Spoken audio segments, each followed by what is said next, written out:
Everything goes to plan. Everyone gets vaccinated, and we're able to kick COVID in the ass. Hopefully, we're by summer. Hopefully, we're doing pretty good in that regard. So I'm inside of this beautiful facility.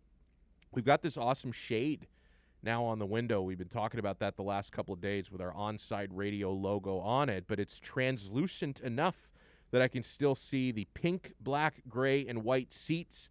I can see the Fort Lauderdale skyline kissing the horizon off to the distance, and it really is a beautiful day today. Blue skies out there.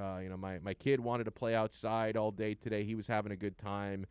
He's got this little, like a Power Wheels type electric car that he rides around in at like 3 miles an hour, and he was telling me today that his car is faster than my car. That might explain why it took me damn near 90 minutes to get up here today. But he was instructing me, was my 3-year-old, that his Power Wheels Lamborghini, which goes about 3 miles per hour, is actually faster than the car that I drive. So you learn new things every day, man. You learn new things every day when you're parenting. Got a packed show coming up today. In the 4 o'clock hour, about 4:20, we're going to talk some Miami Hurricanes. I'm focusing primarily on football, but I thought Big O raised a fair point. I want to know what the hell's going on with the basketball program. Why can't they keep any players? Why can't they find any players? David Ferrones from the South Florida Sun Sentinel is going to join us to break down the Canes. We're primarily going to focus on spring football and on Miami's pro day that happened yesterday, which turned out to be the Jalen Phillips show. So happy for that guy. I hope he ends up being a top 15 pick. So David's going to help us break all of that down in the 4 o'clock hour. Later on this hour, in about 30 minutes at the bottom of the hour, we're going to talk some Heat. Thank you, New York Knicks, for being the slump buster. And we're going to talk some Panthers with Jeremy Taché, our very good friend from Bally Sports, Florida. Has that name kicked in, Tito, or I think it goes official tomorrow, where we're going to have to start referring to Fox Sports Florida. Yeah, I guess so. Yeah. As Bally Sports I know Florida. Jason Jackson gave the sign-off yesterday. The last one he is did? Fox Sports, yeah. I mean, gambling is so mainstream now. I mean, if you're telling me that Bally's, which is the casino company, has taken over naming rights from all of the local Fox sports stations in the entire country, I mean, it's official. Gambling is now mainstream. 10 years ago, they would not have even been able to get to the negotiating table. Like 10 years ago, if Bally's or Caesars or MGM Grand was saying, hey, you know what, we would like to get our name on mainstream sports networks around America, how can we negotiate to make that happen? Nobody would have answered their call. Like, oh, you're a gambling company. Oh, my God. Like, what's next? Cocaine wants to sponsor us? Oh, how dare you? Prostitution? Would prostitution like to sponsor our network? Gambling is mainstream now, man. Personal news. I am passing on all international soccer betting today. I didn't see a single line that I liked. There are some games in progress around Europe now for the UEFA World Cup qualifiers. I'm going to open up the scoreboard during the break. I don't even know what any of the scores are right now. I would imagine Cristiano Ronaldo, who embarrassed himself over the weekend by throwing the captain's armband of his country on the floor in a ridiculous fit tantrum that he threw. He's not happy about the way that he's being criticized over the past 48 hours, so he is going to take out his frustration on Luxembourg. He's going to probably score 3 or 4 goals today against a nation of like 14,000 people, and his fanboys will pretend that's redemption. Oh, he silences his critics by scoring 3 goals against mighty Luxembourg. But no, I passed on all bets in World Cup qualifiers today because on paper, it's just a bunch of squash matches. As in a bunch of one-sided, lopsided, everybody's favored by 2.5 goals. The money lines are gigantic, so I can't even get any good parlay odds. So, no, I passed. I'm not. This is a first for me because if you guys followed my bets last week in European soccer, international break, I actually went 6-1 last week. I had a really good week betting on these World Cup qualifiers, but I am taking the hard pass today. I do not like any of the lines today. As I mentioned earlier, huge shout out to the New York stinking Knicks for allowing the Miami Heat to snap their 6-game losing skid yesterday. Suck it. Tito, the first half of that game, woof. I felt like I was watching the scoreboard, basically, of a 1997 meeting between the Heat and the Knicks. I mean, the About Heat as had old school basketball as you can get. 43-36 at halftime. The Knicks were leading. It was tough. It was really tough to watch, but we are reminded in that third quarter, especially, how lucky we are to have Jimmy Butler.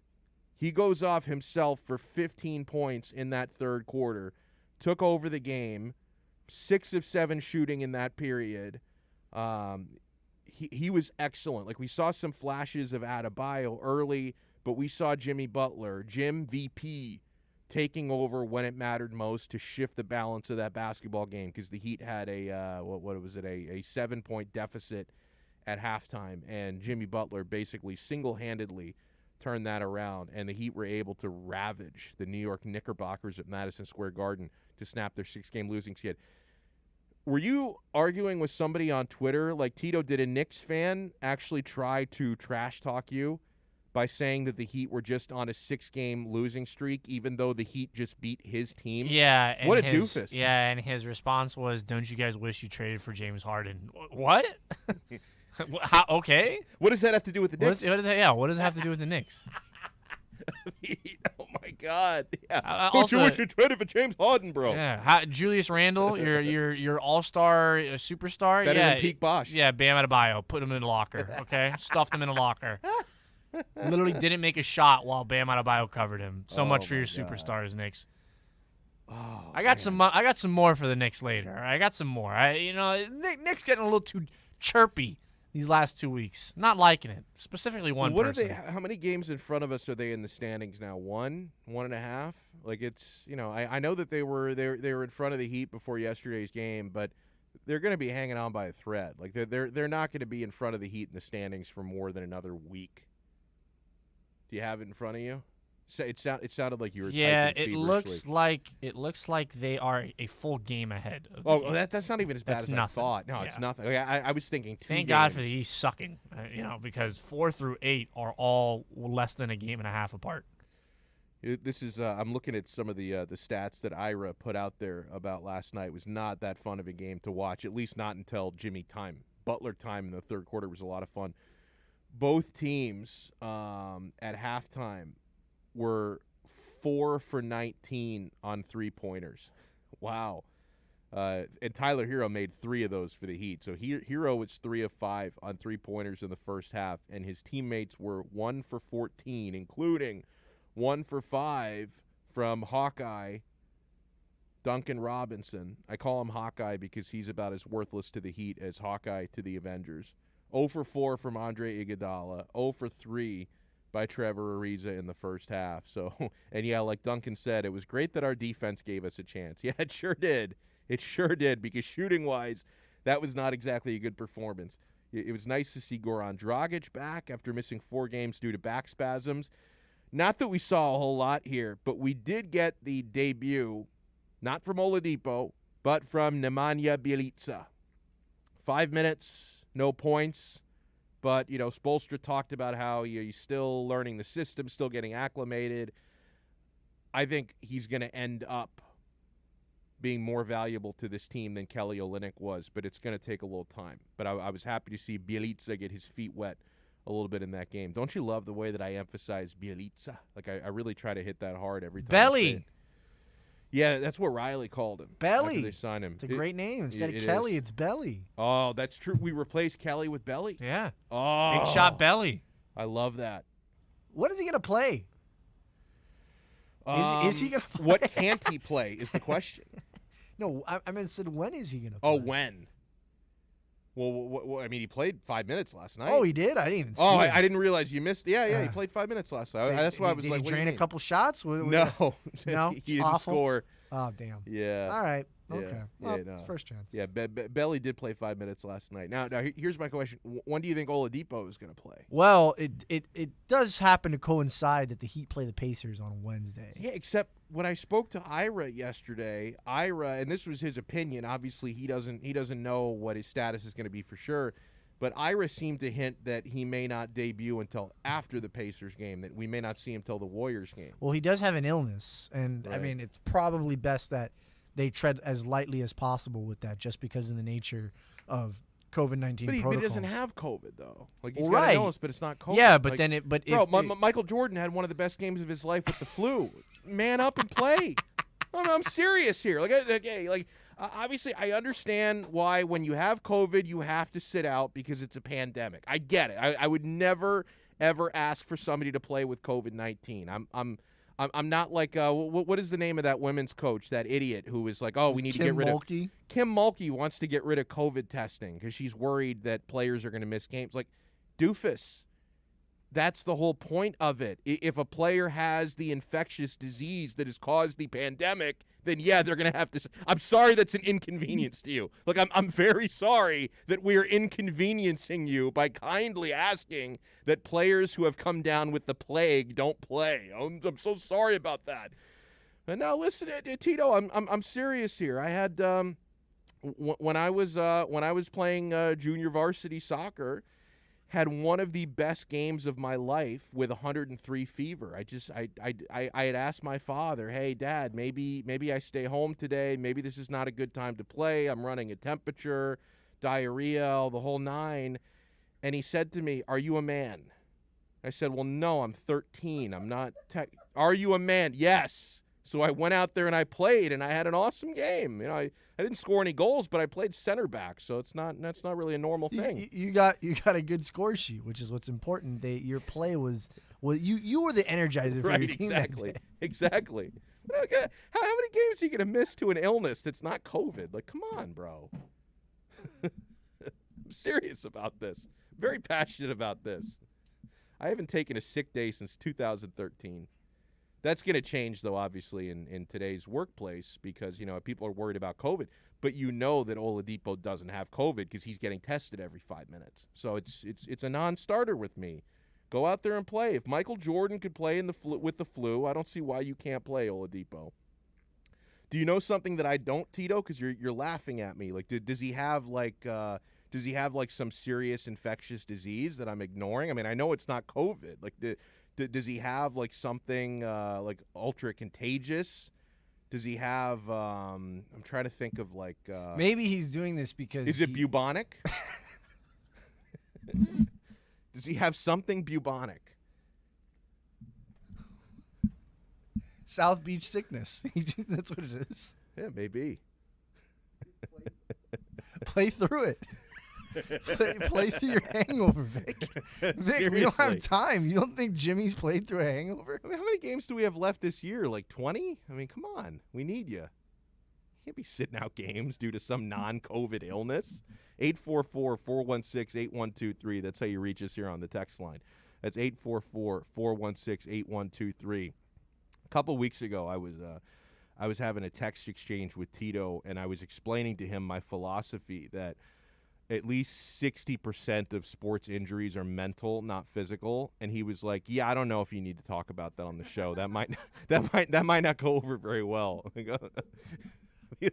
That's I feel like 60% of, obviously your positive mindset may not stop you from tearing an ACL, but your positive mindset, I believe, can stop you from picking up cramps. It can stop you from picking up certain knocks.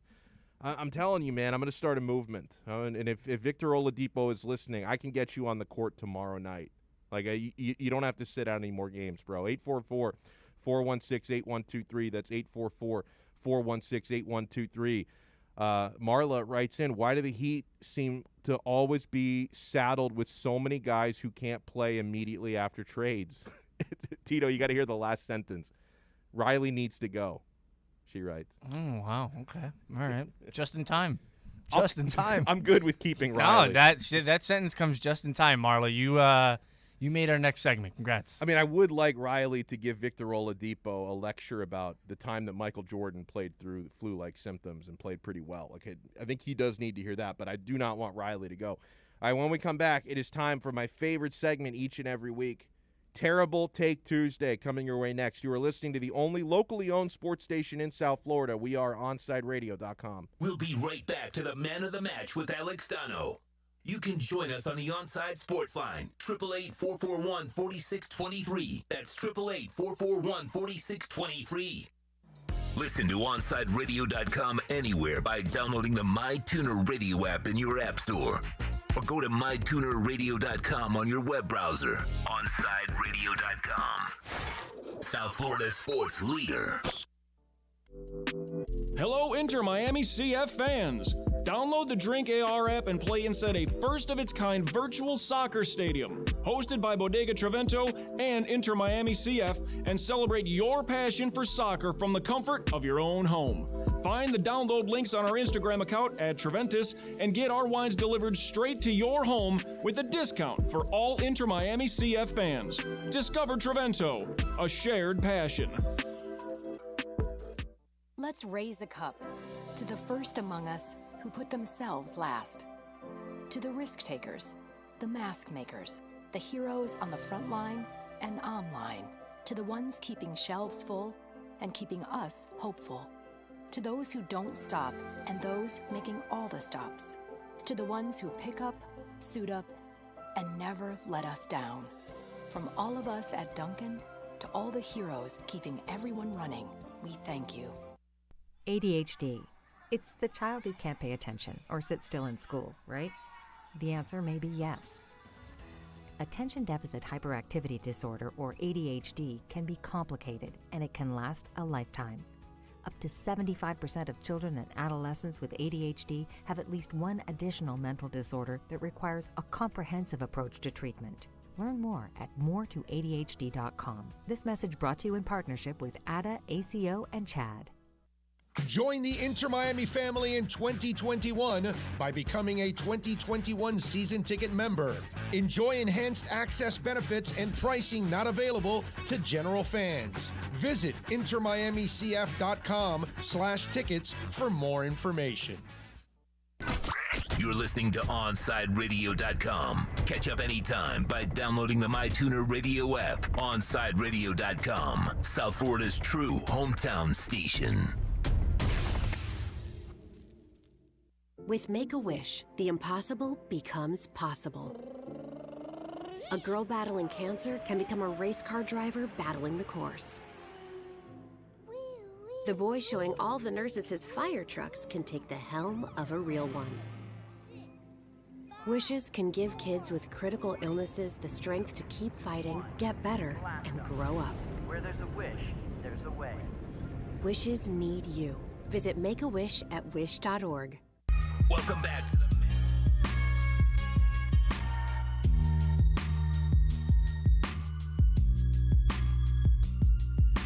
the welcome back into Man of the Match here on Onside Radio. Later this hour, we're going to talk with Jeremy Pache from Bally Sports Florida, talk some Miami Heat and some Florida Panthers with Jeremy.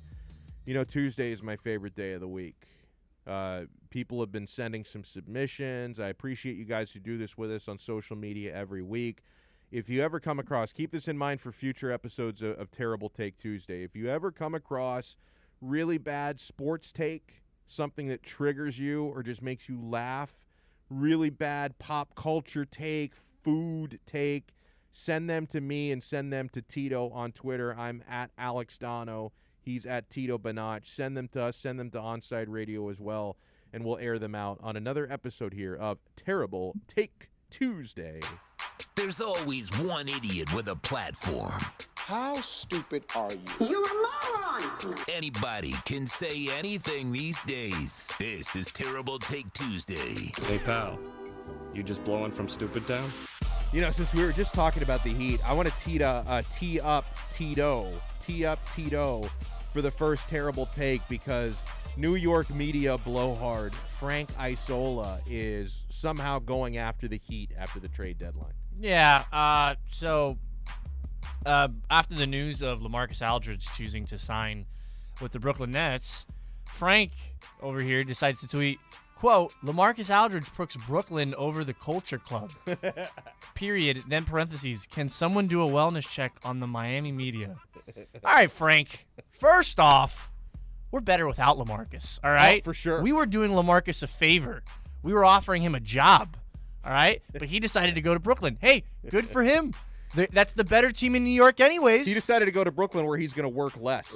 Yeah, right. Wow. Yeah. Talk about work ethic. Yeah. He's got none. Right. Yeah, not built for the culture. No. Not a culture fit at all. Okay. Also, Frank, have you noticed that the teams that are going to New York aren't going for your team? Right. The Knicks? Yeah, he's a Knicks fan. Oh, that's right. Oh, okay. Sorry, Frank. My bad that he didn't choose us because he didn't want to come in here and lose some weight. All right? Sorry. Hey, LaMarcus, when you come to Miami, you got to play some defense. My bad. You know? Not everybody can be a Julius Randle. Oh, yeah, the guy that Bam Adebayo shut down yesterday, Frank? All right. Yeah. Thank you, Frank. Appreciate it. Go ahead and turn on those 1973 Knicks highlights again. I'm sure that highlight never gets old. He loves attacking the idea of Heat culture. Like Frank Isola, I can't take the guy seriously anymore. That's a good one. Oh, he chooses Brooklyn over Culture Club. Shut the hell up. All right, here's a terrible take from me. Anybody, whatever genius executive at New York-based MSCHF decided that Satan shoes were a good idea. Tito, how did you let me miss this story yesterday? Because this is something we could have talked about yesterday. I didn't see it until last night. Little Nas X was pushing these Satan shoes. Like, I don't go to church probably as often as I should, but I was kind of offended when I saw these Satan shoes. Like, I'm not gonna lie. It takes a lot to offend me. It really does. Like, it takes a lot to. If I showed a picture of these to my mother, she would die. Like, she would cease to exist if I show this to her. And this company is getting sued. New York-based company MSCHF. Oh, it's probably pronounced mischief. Yeah. Sounds about right. Sounds about right. I think there's supposed to be vowels in there. There's no vowels in there. It's probably pronounced mischief. They're getting sued by Nike over their controversial mark Air Max 97 design. The shoes, this is what is to me very offensive about them. I think to anyone with a religious background, even if you don't have a religious background, you could argue this is offensive to anybody. The shoes, which contain a drop of human blood in the sole. What the hell? Who's providing that? Like, what the hell is going on? They contain a drop of human blood in the sole of the shoe. They went on sale on Monday for $1,018 per pair. That's actually more offensive than the blood. They are decorated with a pentagram and a reference to Luke 10:18, a Bible verse about Satan's fall from heaven. And that's not even all. 666 pairs were made available, and all were sold out shortly after going on sale. Those people are all going to hell, by the way. I'm going to have that. But and here's what, like Tito, what rubbed a lot of people the wrong way about this. These shoes are not in any way being made by Nike. Like, they're taking Nike shoes and adapting them into this Satan shoe. And when they dropped, like when the news came out that these things existed, you then had the online campaign to cancel Nike when Nike had nothing to do with it. So I felt, I can remember yesterday in the morning, I saw cancel Nike or boycott Nike, I think was what it was, boycott Nike was trending. And I'm like, well, what did they do? And then I found out about the Satan shoes, but they're not even responsible for it. Like, Nike cannot like an control. off-brand company, right? Yeah, like Nike can't control some rogue outfit just buying their shoes, redesigning them, and selling them for like a $900 per pair profit. Like, it's not Nike's fault. And yeah, man, this was I lost a lot of respect for Little Nas. He was the old Town Road guy, right? Yes, he was. Never listening to that stupid song ever again. Okay. I'm never listening to Billy Ray Cyrus again. He's dead to me. Oh, no. Billy Ray. Well, you know what? Let's put it to you this way, Donno. You're not the only person that doesn't speak to Billy Ray anymore. Does Miley, does she speak to him anymore? No. Really? I'm pretty sure they have don't. a falling out? Yeah. Wow. So, yeah, the Satan shoes, not cool. Not cool. Oh, man. So this terrible take was inspired by Kai Chen Chisholm, who hosts 10 a.m. to noon every day here on Onside Radio, Kai's Corner. He had initially sent me a different take on Bayern striker Robert Lewandowski, who has just been in some of the most incredible form the last couple of years that I've ever seen out of a soccer striker. He is out of this freaking world. So he sent me a certain bad take on Lewandowski, but I found an even worse one, okay? Former Arsenal midfielder and Sky Sports pundit Paul Merson said, quote, Robert Lewandowski won the award for the best player in the world last year, but he's not as good as Harry Kane. He being Lewandowski, only ripped it up in Germany. Kane is doing it in the Premier League. Did this doofus forget that Lewandowski just won Champions League last year and was freaking amazing in that Should have won the Ballon d'Or. Should have won the Ballon. They didn't give out a Ballon d'Or last year, and if they did, he would have won it. Like, it's really, dude. Listen, Harry Kane is a fine player, but you cannot compare any striker in the world right now to Robert Lewandowski because he is in another stratosphere. Like, I don't care who you bring up.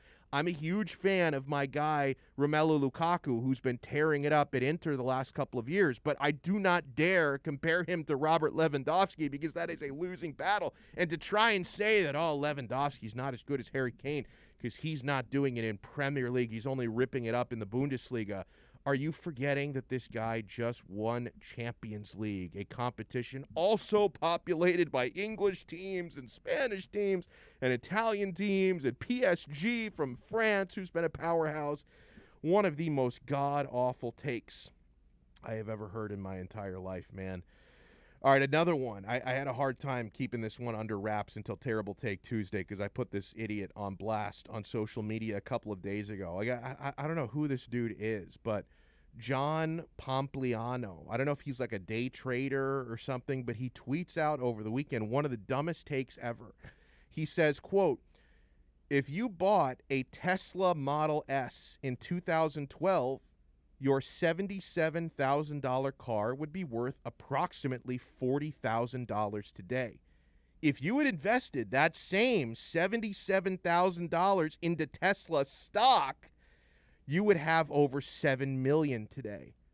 Invest your money instead of buying material things." This is so bad on so many levels, Tito, because number one, is he implying that people don't need cars? Like, material things, dude. It's not a freaking painting. It's an automobile. Like, are you advocating that people no longer commute? Is that a sustainable way? Look, we're just walking everywhere. I don't have lunch, Donno. All right, my lunch money, I invested in stocks. Absolutely. You buy crypto with that lunch money. I haven't had lunch in 3 years. Right. Okay. Right. Why? Why? Because I can invest in stocks. Okay. I'm investing. All right. I'll have lunch when my bones are about to break and I'm about to die of starvation because I have so much stocks invested. I'm going to sell my house invested in Tesla stock, and I'm just going to live under a bridge. Like, why do I need material things? And then the other really stupid part of that tweet, Tito, is because he's implying in this tweet he must own Tesla stock. He probably made some good money off of it. I'm very happy for him. But if he's saying no one should buy Tesla cars and only invest in Tesla stock, dummy, if everyone just bought the stock and nobody bought the cars, how much do you think that stock is worth? It's freaking worthless. Nobody. He's telling people, if he owns Tesla stock, telling people not to buy their cars is a pretty dumb move for his own portfolio. Yeah, no, that's dumb. No, not anymore. Oh, yeah. So, okay, here, this one might be, this is the cherry on top. So this is, I'll let you set this one up, Tito. This is Stephen A. Smith, but I'll let you set it up. So first take got around to the trade the Dolphins made last week with, I believe at first was the 49ers, yes, and then the next one was the Eagles. And so they're talking back and forth about this trade. And for some reason, Stephen A. decides to talk about how this trade affected the Dolphins. Good coach, and I expect them to do good things, but still, it's a work in progress. As it pertains to the Miami Dolphins, the fact that you found yourself involved in such a deal, to me, creates question marks about Tua Tagovailoa. Now, you may have ultimately reached the conclusion that he has a promising future, and we're going to trust him moving forward. But when I think about the Miami Dolphins, they just seem to have more questions than answers at this particular moment in time, even as it pertains to their quarterback. And that's what I'm suspect about. But wait a minute. What? What? They were both so off. How? But I don't understand. They were at 3. If they wanted a quarterback, right, they would have just stayed where they were and gotten one of. Why would, if they're so concerned about their quarterback, why would they trade back to 12, then go to 6?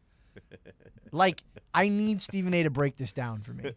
I think he confused himself. I think that they didn't know the ramifications of the trade because it doesn't. You know what? Maybe when he saw that they traded from 12 to 6, maybe he didn't realize that the 12th pick wasn't their original pick. Yeah, is it possible he's that dumb? Well, no, I think he forgot that they owned Houston's pick. Right. Like, he just viewed it as, oh, the Niners moved up to 3. Exactly. Don't know who was at 3, but now the Niners are there. That's my focus. And wait, the Dolphins are 6 now? Why are they so eager to trade up? Right, exactly. I think he only thought the Dolphins traded up from 12 to 6. I think he forgot that they also traded from 3 to 12 and then to 6. And then Max Kellerman yesterday, we talked about his idiotic take. Max Kellerman was so confused because he saw the report about the Eagles supposedly trying to trade up to number 2 to get Zach Wilson, but the Jets refusing it. And he talked about the Dolphins trying to trade up to number 2 when it was the Eagles who were the ones who tried to trade up to number 2. Neither of them have any clue whatsoever. No clue at all what's going on with the Miami Dolphins. Rafa in Miami writes in, my terrible take Tuesday, he says, every person who said the Dolphins need to do whatever it takes to get Deshaun Watson. Obviously, we didn't do our homework, he said. Well, listen, I hindsight. I mean, how was I supposed – like, I was very much championing the Deshaun Watson cause. How am I supposed to know a month ago that this guy is a rub-and-tug addict? Like, how am I supposed to know that? Like, how am I supposed to know that 20 – lawsuits Captain Hindsight right there. And 24 accusers were going to claim sexual assault against him? I don't know the man well enough, I guess, to have seen that coming, so my apologies. All right, we're going to talk with Jeremy Taché from Bally Sports Florida when we come back here on Onside Radio. Hey, Sundays, OnsideRadio.com continues to provide you the kind of sports talk that South Florida fans desire. Every Sunday at 7 a.m., tune in to the Sunday Sports Drop with Jazz Santana. Catch Jazz every week as he takes your calls and discusses the biggest stories in sports. That's the Sunday Sports Drop, 7 to 9 a.m., exclusively at OnsideRadio.com. We'll be right back to the Man of the Match with Alex Donno. You can join us on the Onside Sports Line, 888-441-4623. That's 888-441-4623. Onside Radio, the only choice for the South Florida sports fan. Listen to every Inter-Miami CF match on your home for La Rosa Negra, OnsideRadio.com. Catch us every day on the MyTuner Radio app.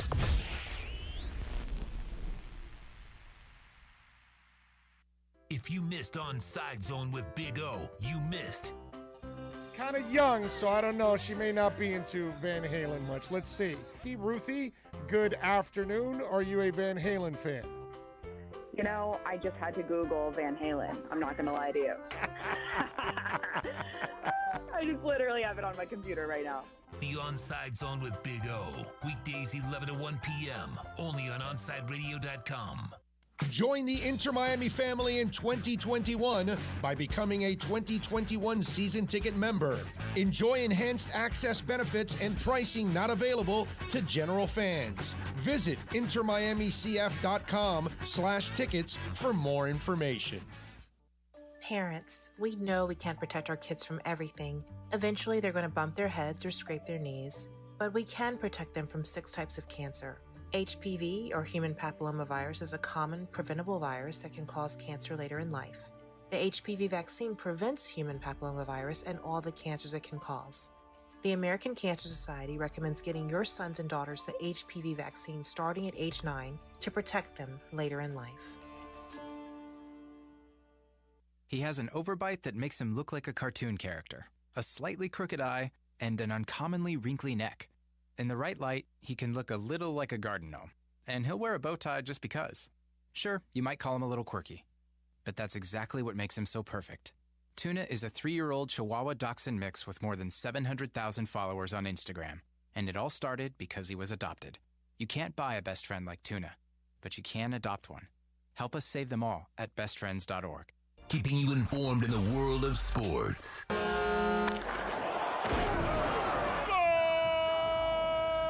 With an OnsideRadio.com sports update.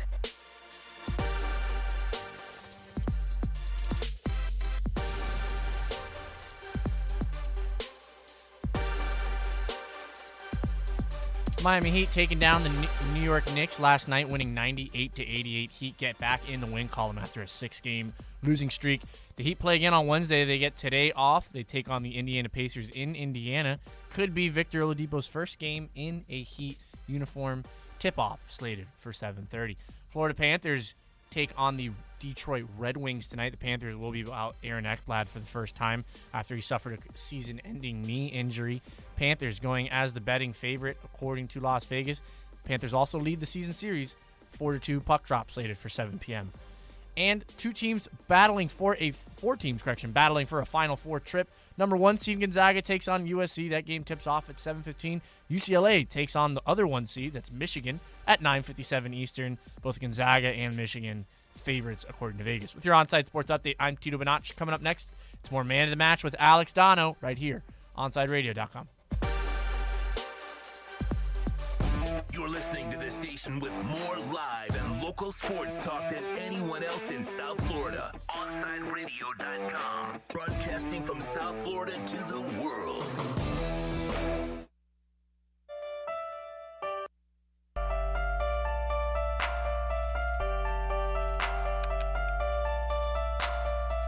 Well, it was great catching up here as we got to the guest line with our very good friend Jeremy Taché.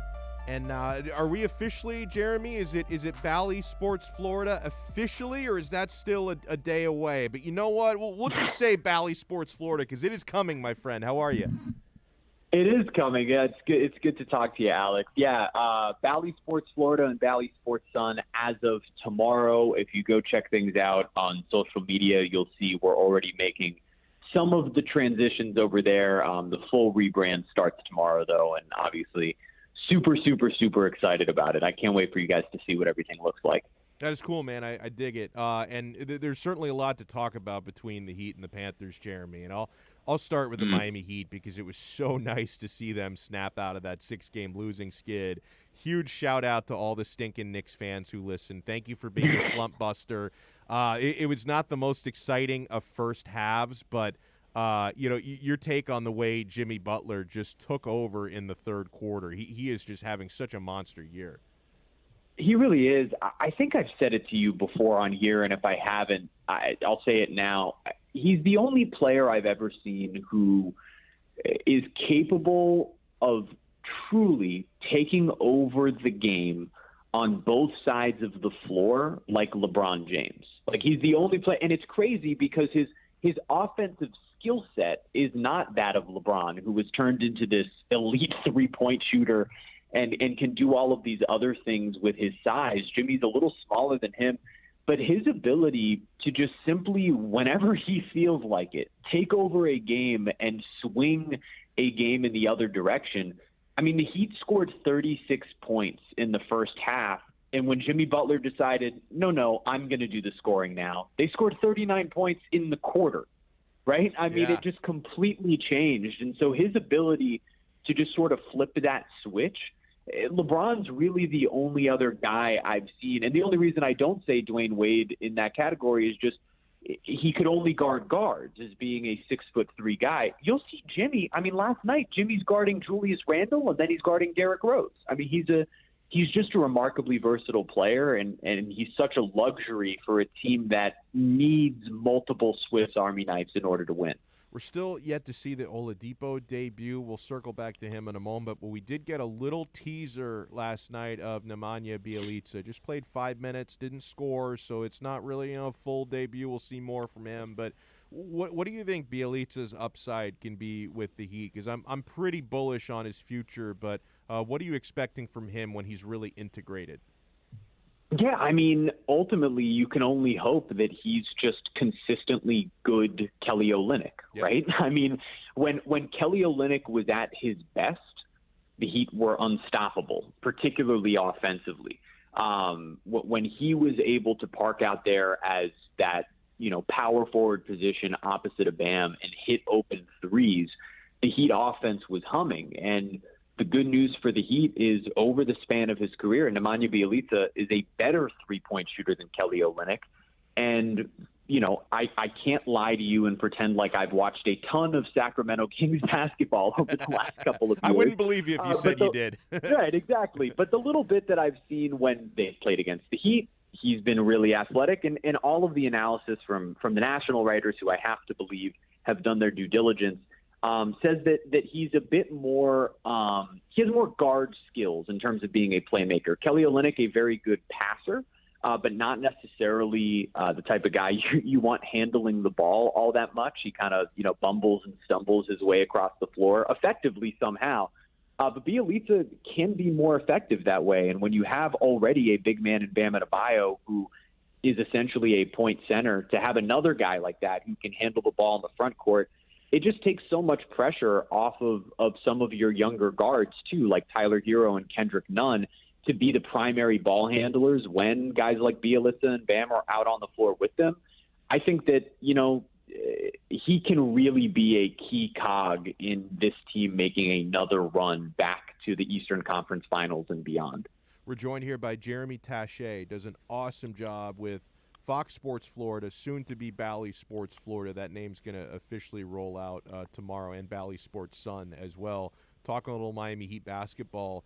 Any hunch or insight on when Oladipo is ready to make the debut? I know he's dealing with illness. Do you think we see him against his former club, the Pacers, or might it be a little longer? Yeah, I don't have any special insight into that. If it really is just a head cold, you would think that Oladipo might like to make that debut against the Pacers in Indiana, right? There could be something kind of special about that.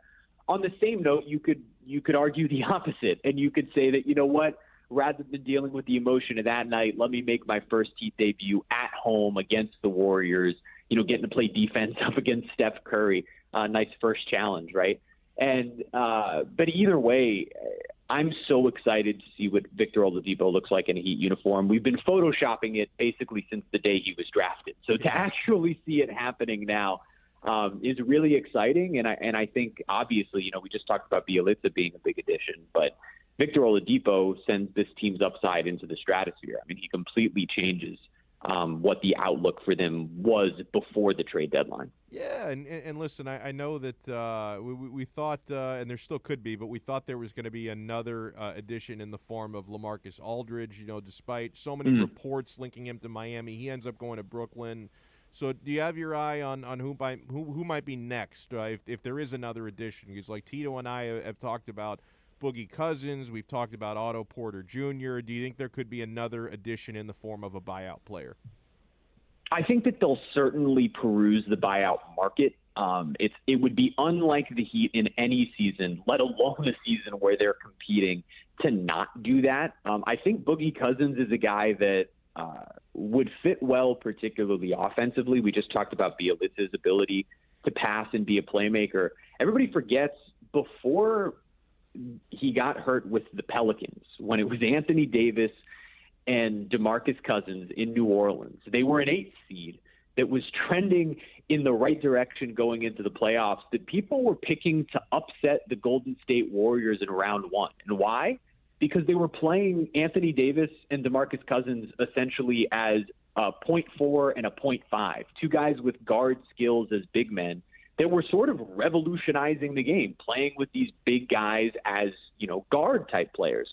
And so now, Cousins fits with the Heat, but also you love to read the tea leaves on social media. And my favorite thing is last night, Jimmy Butler, wins the game and posts tough times don't last, tough teams do, good W. And everybody just thinks that's Jimmy Butler being Jimmy Butler. And then you go look at DeMarcus Cousins' Twitter bio. Tough times don't last, tough people do. Right. And you wonder if that's Jimmy's way of trying to recruit Boogie and say, you're a tough guy, come hang out with us here in South Beach, come get a taste of the culture. And I just love the idea in terms of the fit, because he's a great rebounder and he can spot up in the corner and hit that three as well. Another guy that I know the Heat, seem to be linked to in a way is Dwayne Dedman, but he hasn't played in a long time. Another type of guy who's a rebounder. I'd rather have the Heat, grab somebody with more versatile offensive skills like Boogie. But on the same note, really, and this is of no fault of Precious Achiuwa, he's a rookie, and you can't really expect major contributions from rookies. Tyler Hero was an aberration last year. That's not the norm. Same with Kendrick Nunn, for that matter, not the norm.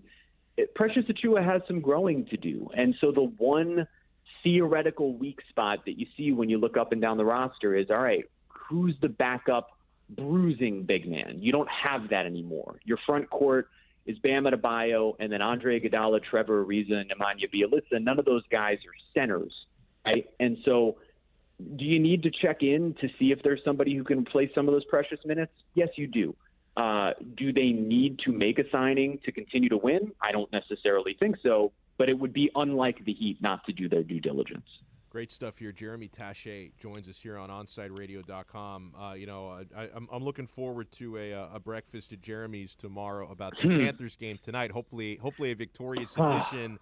But man, it's so hard, Jeremy, and I think I know what that sigh was about. And even like tonight, I look at the Panthers hosting the Detroit Red Wings, which is essentially the hometown team of Aaron Ekblad, who grew up right across the border from there in Canada, and grew up supporting the Red Wings. And man, it was really, really tough to watch that injury that he suffered the other day against Dallas. And, I was obviously impressed with the poise of the team, to have to see their teammate go through that and still hold on to win the game. But it's so tough from a number of levels. From a human level, it's tough to see him suffer an injury like that and for him now to have to deal with it. Selfishly, from a hockey standpoint, I look at it, it's going to hurt the team because he was having such a great year this year.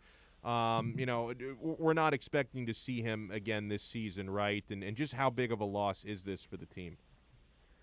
Yeah, I mean, that deep sigh was absolutely related on multiple fronts, right? Just personally, I don't remember the last time, and it's crazy because I'll be honest with you guys. I did not grow up a Panthers fan the way that I grew up a Heat and Marlins fan. My passion for the Panthers has really developed in the last few years in being back and working in this market. And now obviously covering the team in a more in-depth sense. And so I don't remember the last time an injury to a guy that I've watched hurt me the way that seeing Ekblad go down did, just for a number of reasons. Being one of those guys who's, a heart and soul type player, an offensive-minded defenseman, right, which is always fun to watch when you're a fan. And, just knowing the type of guy that Aaron Ekblad is, I couldn't feel worse for him considering he was really having a career season and leading the Panthers toward what looked like, possible glory this season and still could be. But it's going to hurt a lot from the hockey perspective, right? I mean, their defense is part of the reason that their offense is so good. And by that, I mean, they have one of the higher scoring defenses in the NHL. Aaron Ekblad leading that defense in goals. A huge part of what they do in order to score so much and get so many shots on goal. And so obviously your expectations for the Panthers have to change ever so slightly if Ekblad really is out for the rest of the year. And I can't imagine he's not. It doesn't mean that they can't still make a run. It doesn't mean that they can't beat Detroit tonight. It doesn't mean that any of that can't happen. But man, when you're dealing with an injury like that, it's certainly deflating. And I can understand if there's a letdown of a game or two here, just from the emotional side of things, on top of the hockey, right? For these guys who just watched their, good friend and leader, go down for the year, and a team that pretty much had escaped the injury bug most of the season. Now, all of a sudden in the last couple of weeks, really dealing with it a lot. Yeah, no, it's a good point. I couldn't agree more. You want to make sure you follow Jeremy on Twitter at Jeremy Taché. Of course, check out his work on, what is soon going to be renamed and rebranded to Bally Sports Florida and Bally Sports Sun. Of course, you've been watching him on Fox Sports Florida. And check out his awesome Breakfast at Jeremy's series, where he really does a great job breaking down these games. Jeremy, thank you so much, man, and enjoy the rest of your week. I really appreciate the compliment, man. Thank you so much. Love the show and appreciate you guys. Have a good one. Thank you so much, man. And next time we'll talk more Schitt's Creek. Because it's just like there's always, the last couple times we've had him on, there's so much going on that we haven't been able to talk much TV because we like to mix it up and have some fun on the show. But Man, sometimes when we get Jeremy in, there's just too much going on with the local sports teams. And with the Marlins coming up now, I didn't even get to the naming rights of the stadium with him. Marlins Park has a new name. Brace yourselves. We will reveal it when we come back. Hey, start your morning every day at 8 a.m. with 4th and 20 with Toast and Marsh. The boys cover all the local sports stories while providing some great Miami Hurricanes insight. So download, subscribe, rate, and review the podcast. That's 4th and 20, 8 to 10 a.m. only at OnsideRadio.com. We'll be right back to the Man of the Match with Alex Donno. You can join us on the Onside Sports Line, 888-441-4623. That's 888-441-4623. You're listening to the only sports station in South Florida that likes to take your calls. 888-441-4623. We connect with a South Florida sports fan because we are South Florida. Locally owned and operated. 888-441-4623. OnsideRadio.com. South Florida's home for real sports talk. You can connect with us at OnsideRadio.com by sending us a text at 844-416-8123. Save it on your cell phone, 844-416-8123. No better place to send your comments, ask questions, win prizes. OnsideRadio.com, the only choice for the South Florida sports fan. For over 20 years, Mr. Glass has been committed to the safety and satisfaction of our clients. Our products are the culmination of innovative engineering, aesthetic appeal, and the highest levels of quality. Through our legacy, Mr. Glass strives to impart the true meaning of quality, service, and sustainability to new generations. Reputation, experience, and trust is why clients choose Mr. Glass. Live the future now. Locate a dealer near you today. At Baptist Health, we are ready to serve, to treat, to safely proceed with your procedure. We're ready for ER visits and office visits with skilled surgeons, advanced medicine, and multidisciplinary teams. We're ready for new arrivals and new recoveries. We are ready. We're ready to diagnose, treat, and manage anything that comes our way with exceptional care and comfort. With the same preparedness and compassion you've come to expect from Baptist Health. And we are ready. We're ready. We're ready to care for you. Can I get a captain and... Captain and what? Captain and Ginger. I can't hear you. Captain and Ginger. He was a captain and Ginger. Captain and Ginger. He was a captain and Ginger. Captain Morgan, official partner of Major League Soccer. Every Thursday, NBA fans can catch one of the best basketball shows in the country when Ethan Skolnick and Ira Winderman host Inside the Paint. Listen to two of the most knowledgeable and connected reporters in the business. Get year-round insight every Thursday at 10:30 a.m. with Inside the Paint on the home for hardcore basketball fans. OnsideRadio.com. Big O for M&S Air Conditioning. You know, air quality in your home and business is more important than ever. That's why you've got to call M&S Air Conditioning and let them install a high-efficiency polarized air filter in your AC unit. Folks, it attracts, captures, and destroys biological contaminants to improve your air quality. With stellar customer service, answering your call from 7:30 a.m. till 9 o'clock p.m. For more info on high-efficiency air filters and their preventative maintenance plans, visit M&S Air Conditioning at ac-florida.com. You're listening to the station with more live and local sports talk than anyone else in South Florida. OnsideRadio.com. Broadcasting from South Florida to the world. Big news, Miami fans! Body Armor is proud to be the new official sports drink of Major League Soccer and Inter Miami CF. It doesn't matter if you're a player or a fan, Body Armor sports drink will hydrate you with potassium-packed electrolytes, antioxidants, and no artificial sweeteners, flavors, or dyes. Whether you're at home or in the starting lineup, Body Armor sports drink will hydrate you from kickoff to the final whistle. Body Armor, now the official sports drink of Inter Miami CF, available at your local Publix. You're listening to the only sports station in South Florida that likes to take your calls. 888-441-4623. We connect with a South Florida sports fan because we are South Florida. Locally owned and operated. 888-441-4623. OnSideRadio.com. South Florida's home for real sports talk. Welcome back to the Man of the Match with Alex Donno. You can reach out anytime on the Onside Sports Line, 888-441-4623. That's 888-441-4623.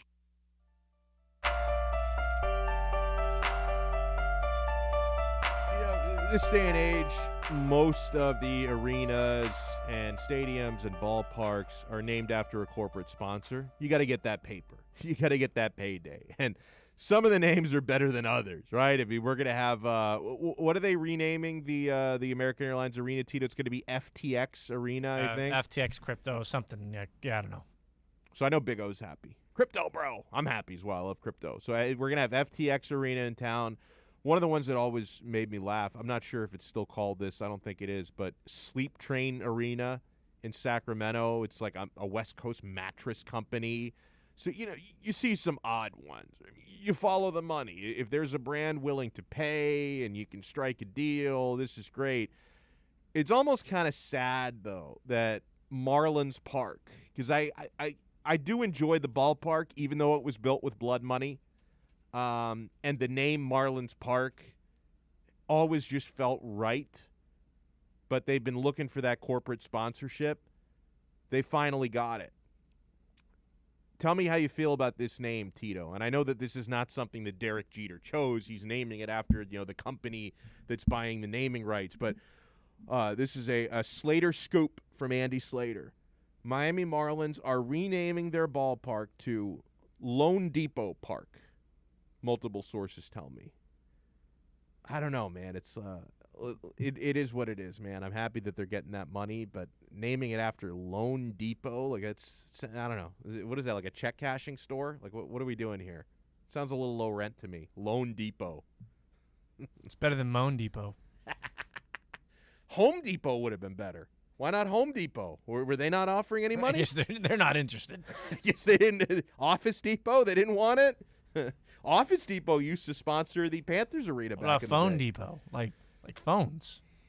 Is that a thing? I don't know. What about I don't know. I can't think of any other depots. Lone Depot. I know of a depot. Ola. Oh, Victor. Ola Depot. My man's sitting out with a head cold. What are we doing? What are we doing, Victor? Come on, man. We don't have many games left this year. 4 o'clock hour coming up at 4:20. We're going to talk to David Ferrones from the South Florida Sun Sentinel. Talk some Miami Hurricanes with him. I'm going to address our roundtable topic of the day, and it is Miami Hurricanes related. So Canes fans, I know that there are a few of you Canes junkies out there. You know I'm a Canes junkie who love it. They just inject it every day when I talk some Miami Hurricanes football. We're going to have something for you when we come back here on Onside Radio. Hey, we love to thank A Shade Above Window Fashions in Davie. You can reach them at 954-434-4774. They did our beautiful window shade here in the studio, and it's got our Onside logo on it. A couple weeks ago when Big O told me that they were installing a shade, I didn't really think anything of it. I thought that they were going to put some blinds up, but this is really beautiful. This is really great work here. A Shade Above teamed up with Band Deluxe to personalize and create the Onside Radio shade in beautiful pink and black here. To order protection with style for your home or office like we did, call A Shade Above Window Fashions, 954-434-4774. Go to their website, ashadeaboveflorida.com. Love the space you live in. A Shade Above Window Fashions. We'll be right back to the Man of the Match with Alex Donno. You can join us on the Onside Sports Line, 888-441-4623. That's 888-441-4623. You're listening to the home of Inter Miami CF. His strike is a decent one. It's fired into the top right corner. Gonzalo Higuain opens his account for Inter Miami. OnSideRadio.com, where the passion for La Rosa Negra runs deep. You're listening to OnSideRadio.com. Catch up anytime by downloading the MyTuner Radio app. OnSideRadio.com, South Florida's true hometown station. OnSideRadio.com knows gamers need a home. Can you dig it? That's why for the next 60 seconds, Can you count, suckers? here's your Onside Radio E-Report with Kai Chen Chisholm. The Call of Duty League had their Week 2 Stage 2 matchups this past weekend, which included a lot of surprising results. This included the Minnesota Rocker winning both their matchups, a 3-0 against Optic Chicago on Friday, and a 3-2 against the current world champion Dallas Empire on Sunday. Optic Chicago also lost their second matchup of the weekend against the Florida Mutineers, that also a 3-0. Atlanta FaZe continue to dominate as they lead the CDL points with 155.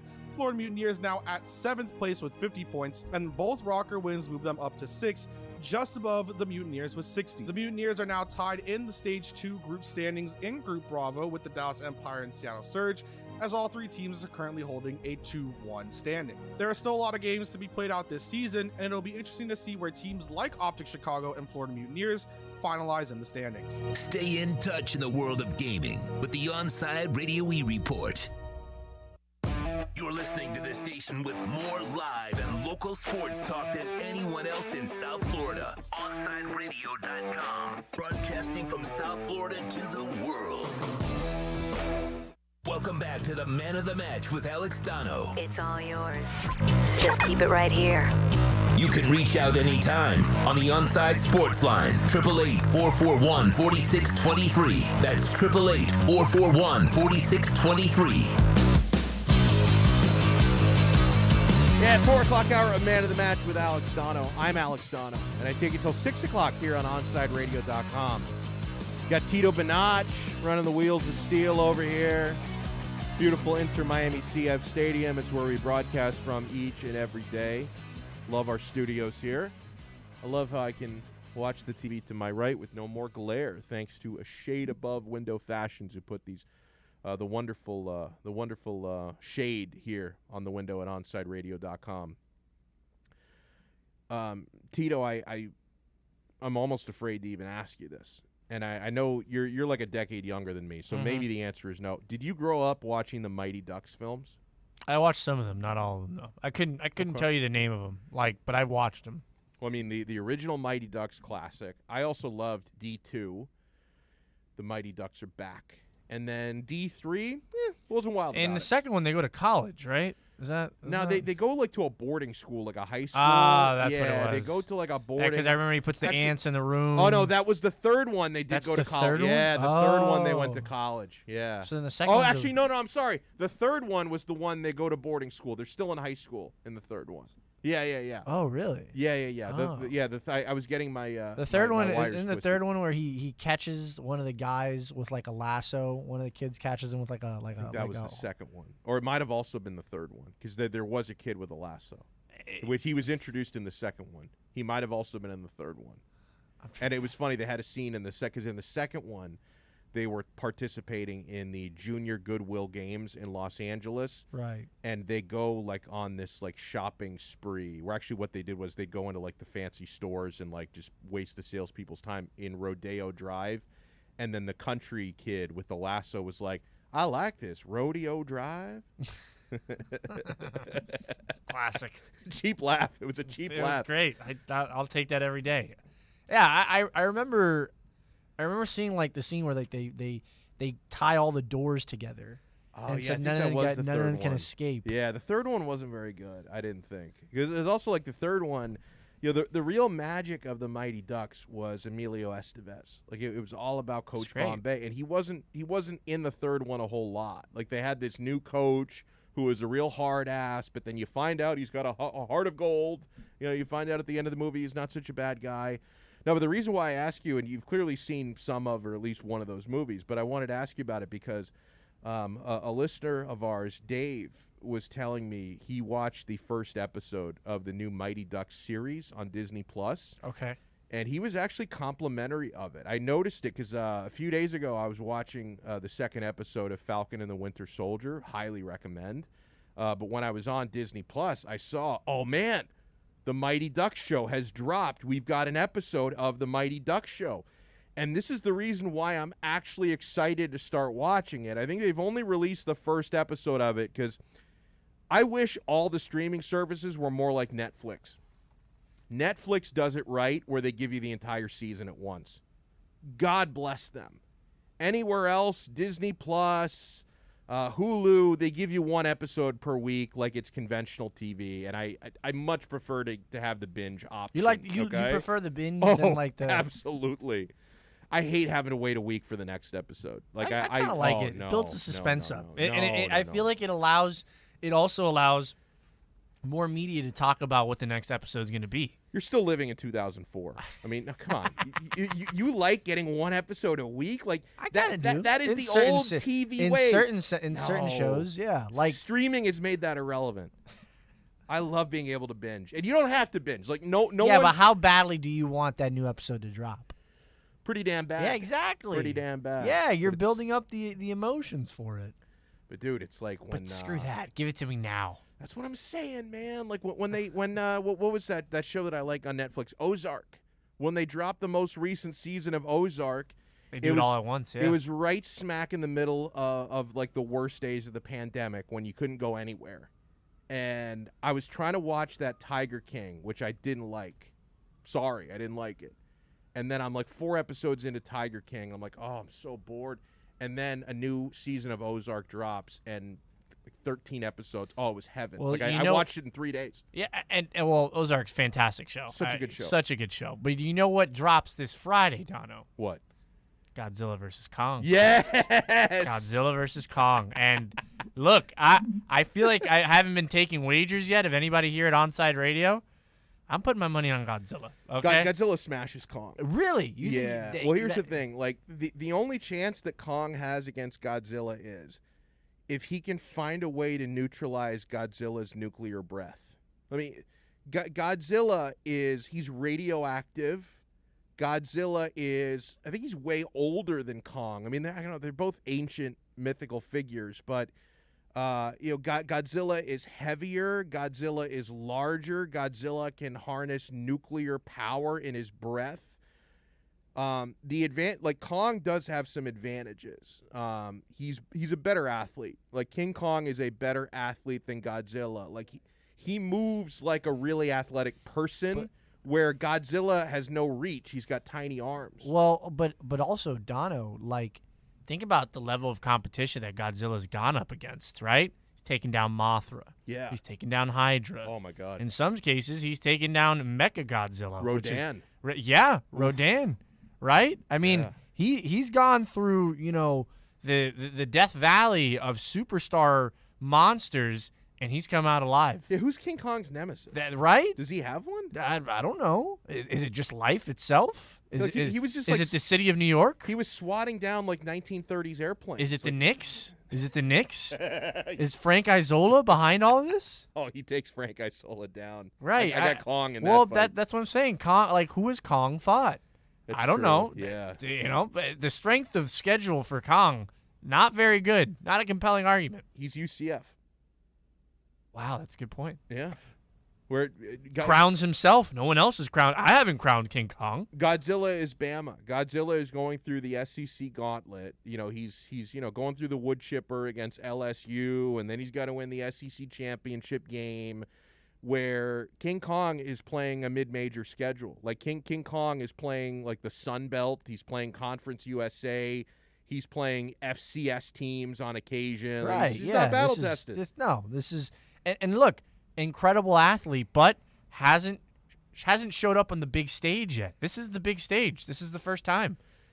Who will you be rooting for in the film? Oof, that's tough. I'm rooting for Godzilla for sure. I'm not a fan of Kong. Like I don't know. Like when they when I rooted for the people against Kong. I did. Is it weird that I feel like people want us to root for Kong because it's like we at one point were primates and that's a reflection of us? We need to fight our evolution. Right. Yeah, because you're right. We were never lizards. I don't think. Yeah. Right. Like, what attachment do I have to Godzilla's species outside of the fact that like they breathe fire, which I don't? He saved Tokyo like 1,000 times. He did. He has saved Tokyo. I respect his effort. I really do. No, I'm rooting for Godzilla. No question about that. Oh man. Oh wow. KG tweets us so much King Kong slander. Hey man, I'm just saying, Kong hasn't fought anybody. Like, point to me and tell me who King. I can't even call. I don't even want to call him King. Kong. Who has Kong fought? That's what I want to know. Like, has there ever been like a really awesome Kong movie that was made after like 1930? Because I can't, like, the super old ones, I try to watch it. It's just, it doesn't hold up. Like, the effects are just bad, right? It's some dude in a monkey suit. It doesn't hold up to me. Because at least, like, okay, the Godzilla movie that came out in the 90s with Matthew Broderick, trash. The first of the reboot that came out with Bryan Cranston, he wasn't in it enough. He was only in, like, the first 20 minutes maybe. But that one wasn't bad. I watched the King of the Monsters one that came out a couple of years ago. That one wasn't terrible either. And I watched. I was on a plane back from Tokyo 4 years ago, and I watched on the plane with English subtitles Shin Godzilla, like with the new Japanese Godzilla movie that came out like back in 16 or 17. It was really good. So I think the films that Godzilla has made, he's an excellent director. Godzilla, I think he's made better films than King Kong. I'm gonna make a poll here, and if you want to chime in at Twitter at Onside Radio, chime in. Who's gonna win in a 12-round fight, Kong or Godzilla? By the way, a lot of people are arguing with me saying that Godzilla has the edge in the tail of the tape. A couple of different textures. One says Kong has an advantage because he can climb, but I am rooting for Godzilla. Thank you. Godzilla is a good method actor, someone says. But they also say Kong has the ability to climb while the dinosaur cannot, right? Yeah, no, it's fair. Godzilla, I don't think can climb. Now, Godzilla can go underwater, though. Like, Godzilla can breathe underwater. If you can, That's a big deal. If he can take the fight to the seas, Kong is finished. Kong has slow feet, right? Yeah. I don't know how he's going to handle that water. And he can't breathe underwater is the big thing, where Godzilla can, because Yeah. he hibernates at the bottom of the ocean. Also, we still haven't established how does Kong battle against the fire breath thing, the power, the electric. I don't even know what. Like, I've never been able to categorize what we title that superpower of Godzilla. It's a mystery. Nobody knows what. Is it just like a laser voice? Is it a laser breath? I don't know. He like harnesses like the nuclear energy, and then it just. It's like a flamethrower, but it's nuclear. It's very dangerous. I just don't see what. I mean, Kong has to have really quick reflexes to dodge it. I think is his only shot there. I love how I promised Kane's football talk, and we go 12 minutes breaking down Kong versus Godzilla. And this is riveting stuff. I don't know, man. I think listeners are just absolutely over the moon about this.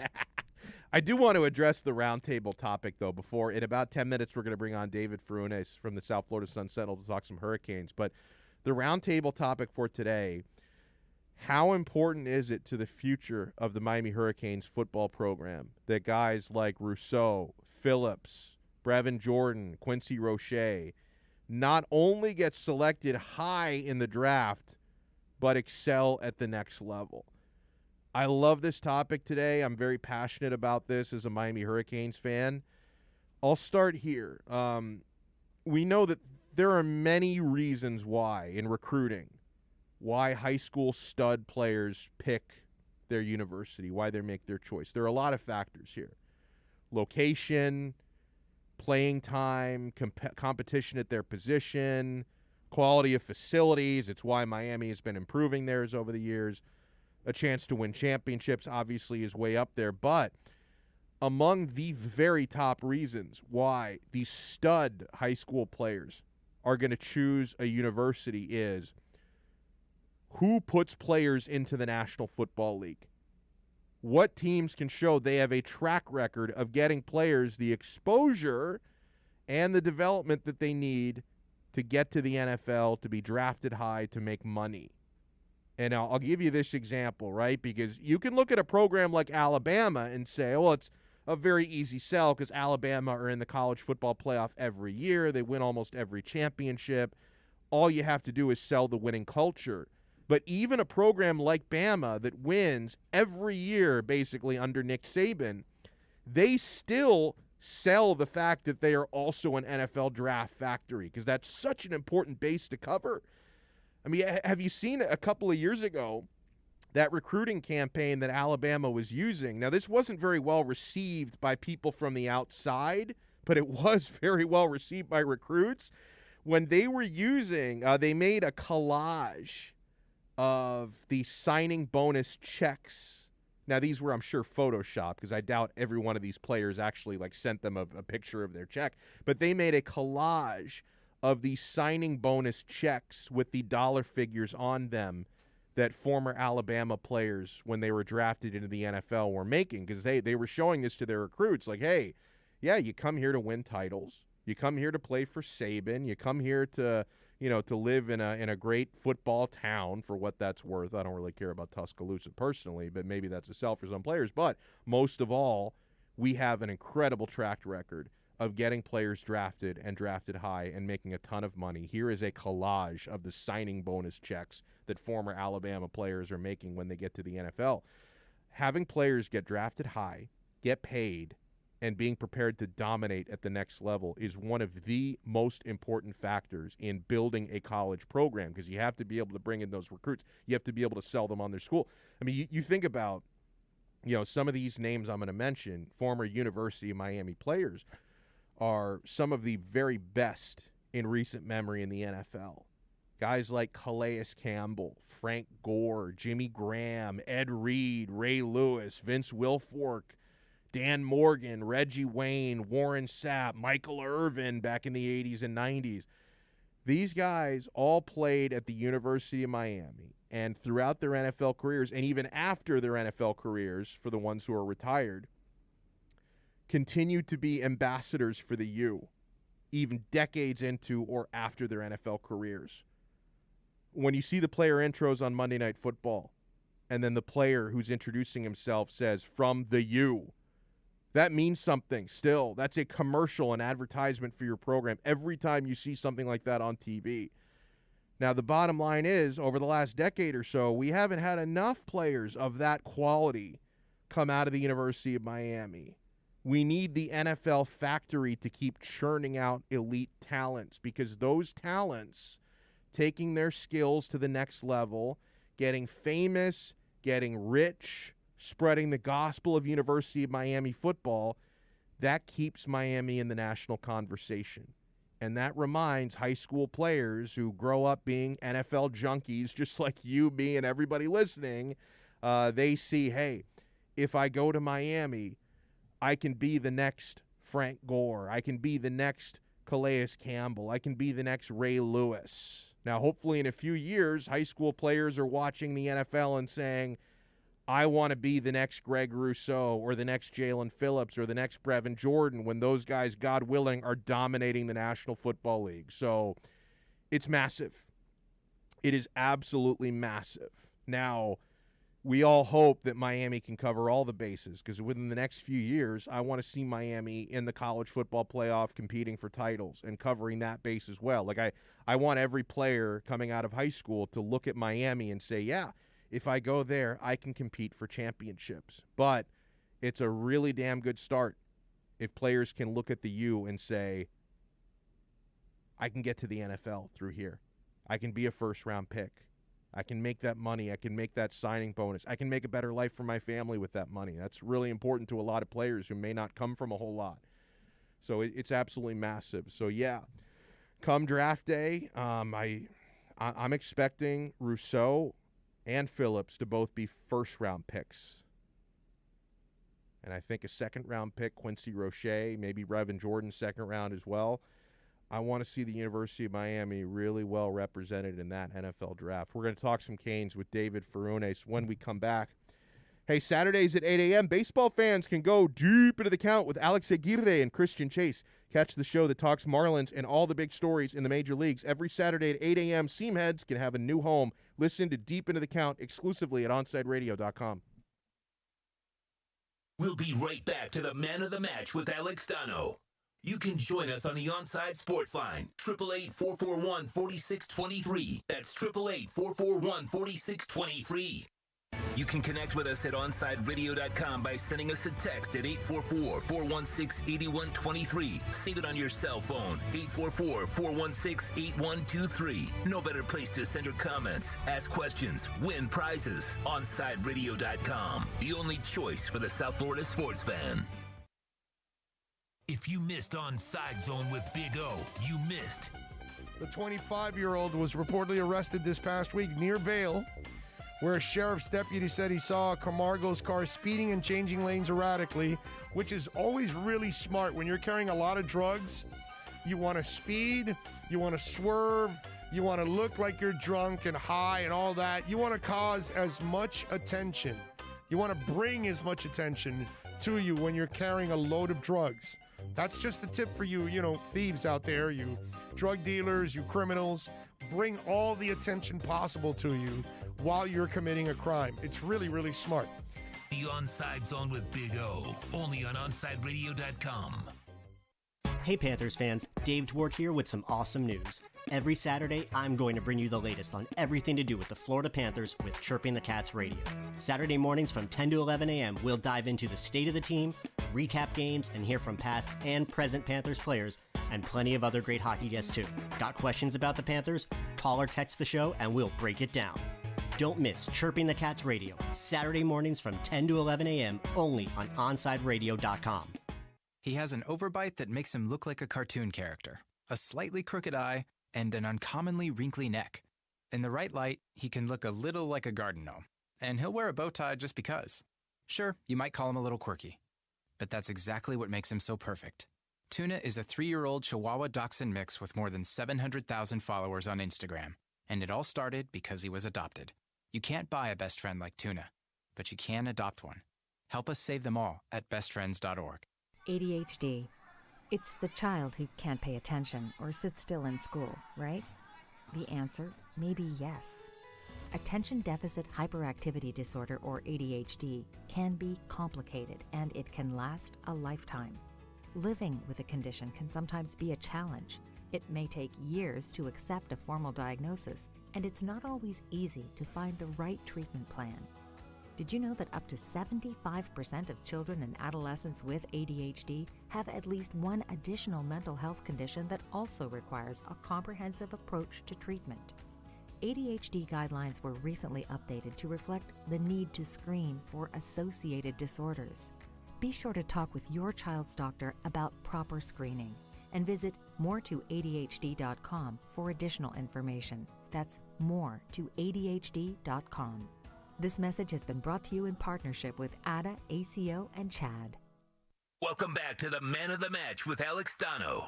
You can reach out anytime on the Onside Sports Line, 888-441-4623. That's 888-441-4623.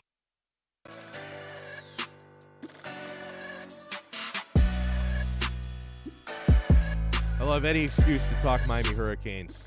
We bring on our good pal David Furones from the South Florida Sun Sentinel. Want to talk some Canes. Good afternoon, man. First, before we talk Canes, who do you think wins in a 12-round fight, Godzilla or King Kong?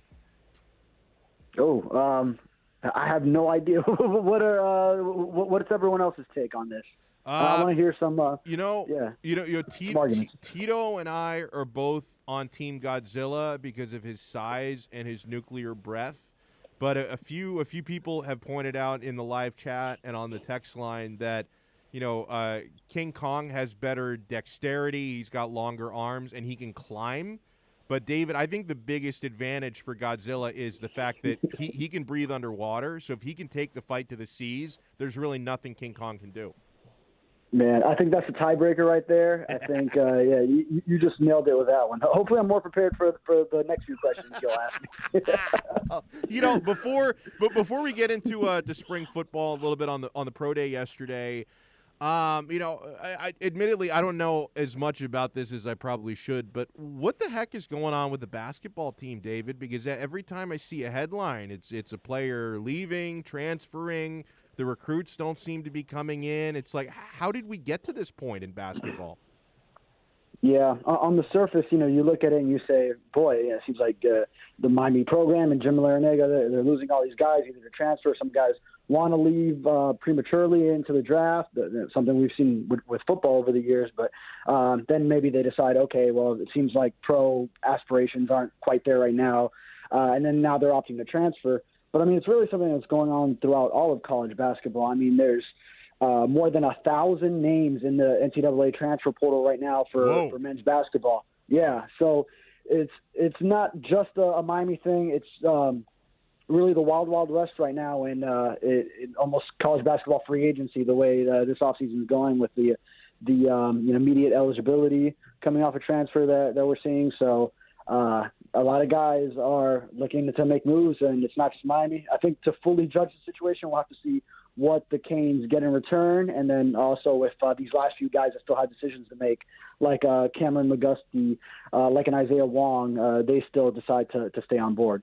Man, you make me feel a little bit better because I didn't know there were 1,000+ names in the portal. That definitely makes me feel a little bit better. But a lot of teams with more than 5. A lot of teams have more than 5 and even more than that. Yeah. Wow. Okay, that puts it in perspective. I wanted to transition to football. We got some interesting competitions in the spring, and something you wrote about, and this flew under the radar a little bit with me, and so I'd love to get your insight on it because one of the areas Miami is looking to improve is special teams, returners, and all that. So how are we looking in that area for the Canes? Because returning was not a strength last year. Yeah, and don't worry. I mean, this story just went up a few minutes ago, so it's off of today's post-practice availability. So we did get Jonathan Packey, who is linebackers coach on top of special teams coordinator, and he basically broke down how, I mean, they are just trying a bunch of guys at both return specialists, punt return especially, where we saw there were some muff punts early in the season, and then Mark Pope, who started there, lost his job to the freshman Xavier Restrepo, and then he made a little mishap here and there. So there were just struggles in that area. A couple of guys that are competing there are the transfers, cornerback Tyreek Stevenson, the Southridge product that now comes over from Georgia, Charleston Rambo, the former Oklahoma wide receiver, the speedster there. So he can do that. Restrepo still in the mix. Mike Harley, the veteran receiver, among several guys. So even they're looking at the running backs like Jalen Knight and Donald Chaney Jr. in the kick return game because it's a little bit different than catching punts, so they kind of like the idea of maybe putting one of the running backs back there too. So, a lot of options that they're exploring right now. Another area is the linebacker position. Now, on a macro level, I'm pretty excited and intrigued about the defense because, Manny Diaz taking over play calling. I know that some folks are like, oh, well, he shouldn't be doing that. He's the head coach. But I know they're going to get a lot more aggressive. They're going to blitz a lot more. They're going to fly to the football. I mean, who could you see like emerging as maybe some of the younger players that can become factors at linebacker this year? Yeah, there's several guys. One of the names that keeps popping up is Corey Flagg because he, as a second-year guy, he has gotten himself back into a weight where he wants to be, more in the lower 230s after getting up to the 240 range. So kind of slimmed down, and still maintained his muscle. So that's what you like to see, a guy that's a sure tackler and can really move for his size. And has even kind of shown some leadership skills early on. I mean, this is just the second season for a guy that also lost the spring last year when the onset of the COVID pandemic really began. And then Avery Huff is a name that's been popping up. He's a guy out of St. Thomas Aquinas, also MacArthur High School before that in Broward County, who he took an academic redshirt his first season. So, was just learning the plays and then also just getting in the weight room to get bigger. He was kind of a slender linebacker coming out of high school. So took that time to develop, mostly played on special teams last season. And then now he's really taking the next step. We know Sam Brooks, a guy who's also going into his third season, has been able to produce in a reserve role, kind of rotational role at linebacker. And he's coming off a toe injury, so just kind of working back into it. So he's another name that could pop up. And then they have the veterans like Bradley Jennings Jr., Wayman Steed, so some guys that have been around the program since they were backing up guys like Shaq Quarterman and Mike Pinckney, and Zach McLeod, who's now trying out a defensive end, making a position switch after kind of an uneven career at linebacker. So a lot of movement going on. We're joined here talking some Canes with David Ferrones from the South Florida Sun-Sentinel. A guy who's having an opportunity to shine in spring is Tyler Van Dyke at quarterback, with De'Ara King injured, Jake Garcia banged up. It's really been the Tyler Van Dyke show. How impressive has he been by all accounts, and do you think he's going to end up being the backup next year? Yeah, it sure seems that way, and but I wish I could really get out to see a spring practice because, with the COVID restrictions, they've kept us just to Zoom interviews and, kind of just listening to what the coaches have to say about these guys instead of getting to see them firsthand. But for all intents and purposes, the spring scrimmage, it seemed like both he and Jake Garcia really had tremendous outings. They were very efficient. Now, of course, you don't know what they were doing, or if it was just a bunch of screens that got them, the completion percentage that they posted and how many were against the second-team defense. There's always those kind of factors when you look at scrimmage stats, but both of them seem to handle themselves well. Got the ball to their playmakers, especially Xavier Restrepo, a second-year slot receiver who really had a big outing, 9 receptions, 144 yards, and 2 touchdowns. So, Tyler's a guy that seems to be taking control, really. And then Jake Garcia, even, he's been really impressive starting off, as he had to kind of deal with a little bit of an injury coming off his high school senior season in Georgia. That the team has just been letting get right, but he had a very nice spring scrimmage too. So it seems like he's kind of back to almost full go at quarterback. It seems like we've had a lot of encouraging talk about De'Ara King's injury recovery. I know that when he blew out the knee back in January, a lot of people had these doomsday scenarios like, oh, what if he can't play at all next year? What if he has to miss half the season? With Manny Diaz really endorsing how quickly he's recovered and talking about how, he's going to, even if he was on crutches, he would play that first game. David, I'm going to take that. Obviously, the crutches thing is a whole nother comment, but I'm going to take Manny Diaz's optimism at face value, because if he was exaggerating, he's putting De'Ara King in a terrible spot. Like, if Manny Diaz was like really exaggerating and then it turns out King is not ready till like October, then Diaz has really put him in a tough position, because then people are going to wonder why. Hey, you said he was going to be back. How come he's not back? So I'm going to take it at face value and say it looks like De'Ara King's going to be ready for fall camp. What do you think? Yeah, I don't think if you're Manny Diaz, you would want to put De'Ara King in that situation where if he missed the benchmark or something, or he's falling behind in his recovery, that you want to put that pressure on him, where you're delaying this inevitable kind of anguish among the Miami fan base that they're eventually going to find out he's not on track. So, yeah, I do believe he's smashing every benchmark, all the other quotes that Manny Diaz and everyone else has put out in De'Ara King's recovery. And yeah, it seemed optimistic at first when they came out and said days after he tore his ACL that the doctors expect him to be ready for fall camp. That seemed like a very quick timeline for a lot of ACL injuries, but so far it seems like it's been successful. It seems like he's on track for it. So, and even ahead of schedule in some cases apparently. So, where Manny Diaz has even said they've had to hold him back so he doesn't kind of go too far with his recovery. So all positive signs so far, it appears. So Miami had pro day yesterday, and all the defensive ends did really well, especially Jalen Phillips. So just incredible stats that he put up. Maybe not the best day for Brevin Jordan, but as far as a guy like Jalen Phillips goes, how much do you think an excellent pro day can really affect his draft stock? Do you think teams have kind of already made up their minds and the pro day doesn't matter a whole lot? Or, is all the praise he's getting from his 40 time and all the other stats yesterday, could that actually affect how early he's drafted, in your opinion? Yeah, I think Jalen Phillips made his biggest boost, obviously, with what he did over the season, because if you think about it, he wasn't even on the radar, really, before the season, because he had momentarily retired from football after all his injuries at UCLA, after being that number one defensive end in the nation as a high school recruit coming out of California.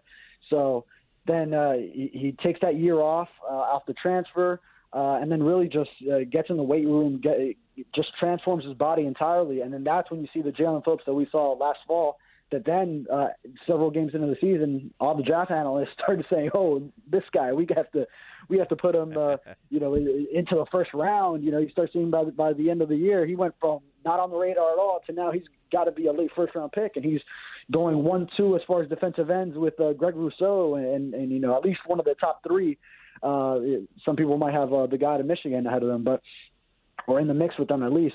But, yeah, I mean, that's where he really did the most for himself. And then I think just what he did yesterday at Pro Day was, just elevate himself even more, show that if there were any concerns over, is he injury prone because of what is it now, 3 seasons ago at UCLA that caused him to retire?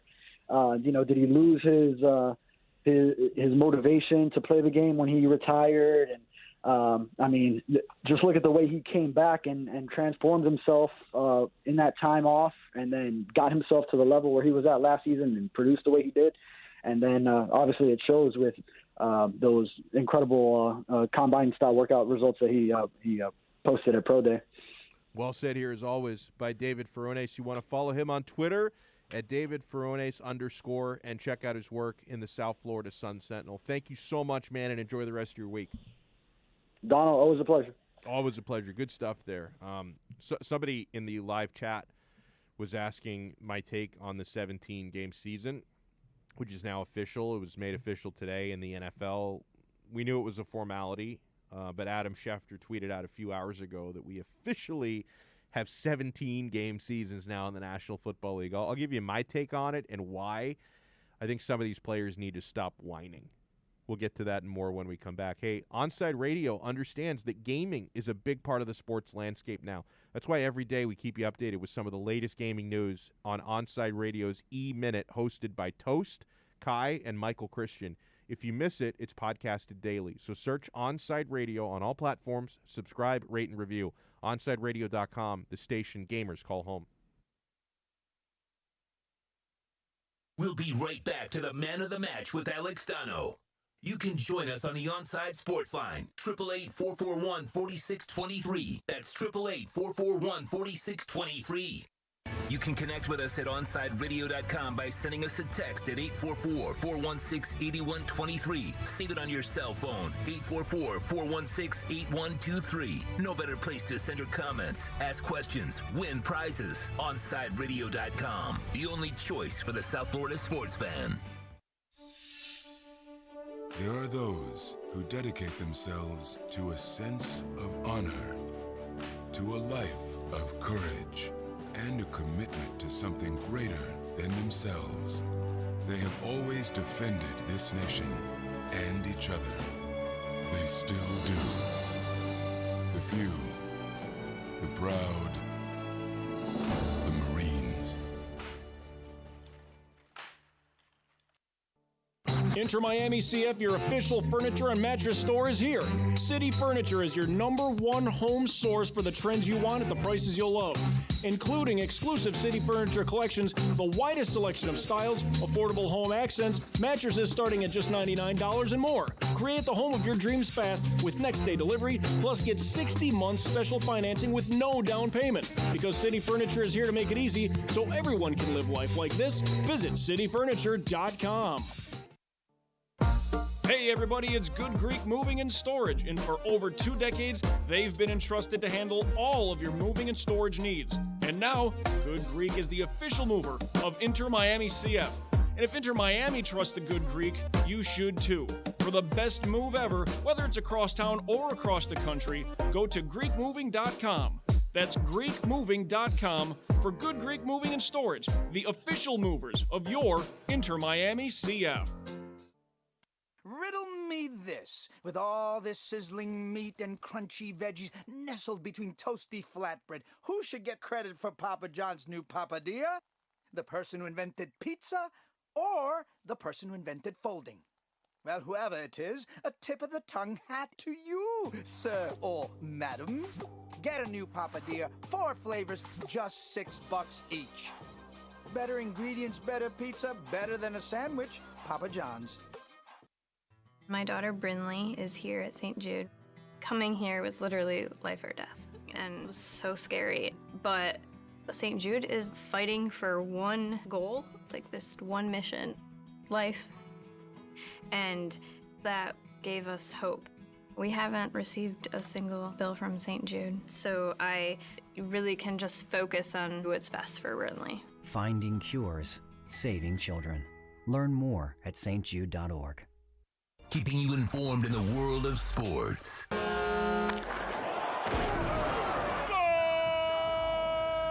With an OnsideRadio.com sports update. The Miami Heat ended their losing streak last night after defeating the New York Knicks 98-88. Jimmy Butler took over in the third quarter and finished the game with 27 points, 6 assists, and 5 rebounds. Bam Adebayo had a great game himself and finished with 20 points and 17 rebounds. The Heat return to action tomorrow night against the Indiana Pacers. Tip-off is at 7 p.m.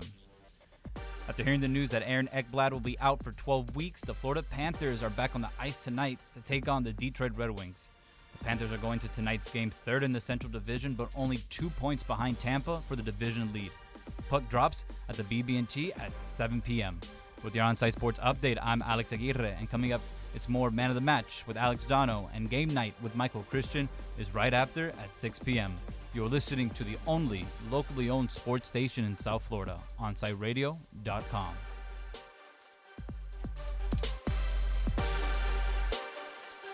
Onside Radio, the only choice for the South Florida sports fan. Welcome back to the Man of the Match with Alex Donno. You can reach out anytime on the Onside Sports Line, 888-441-4623. That's 888-441-4623.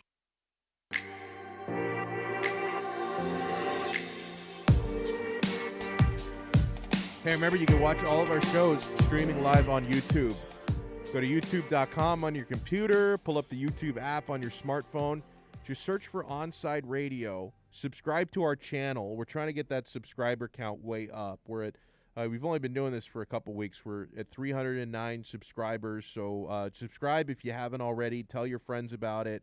And you can watch us live. If you're listening and maybe you're at home, you're able to fire us up on your computer or on your smartphone. Watch us live on YouTube, because the cool thing about the YouTube feed is you can partake in the live chat. There are a lot of different ways to reach us. I read all the text messages that you guys send us, which is that's the old-fashioned way, 844-416-8123. That's 844-416-8123. You can send us a text. But if you're watching us live on YouTube, the cool thing about it is on the chat feature, you're not only sending messages that I can read, and I read all of them, but you can also chat with each other. So it becomes a discussion and a community.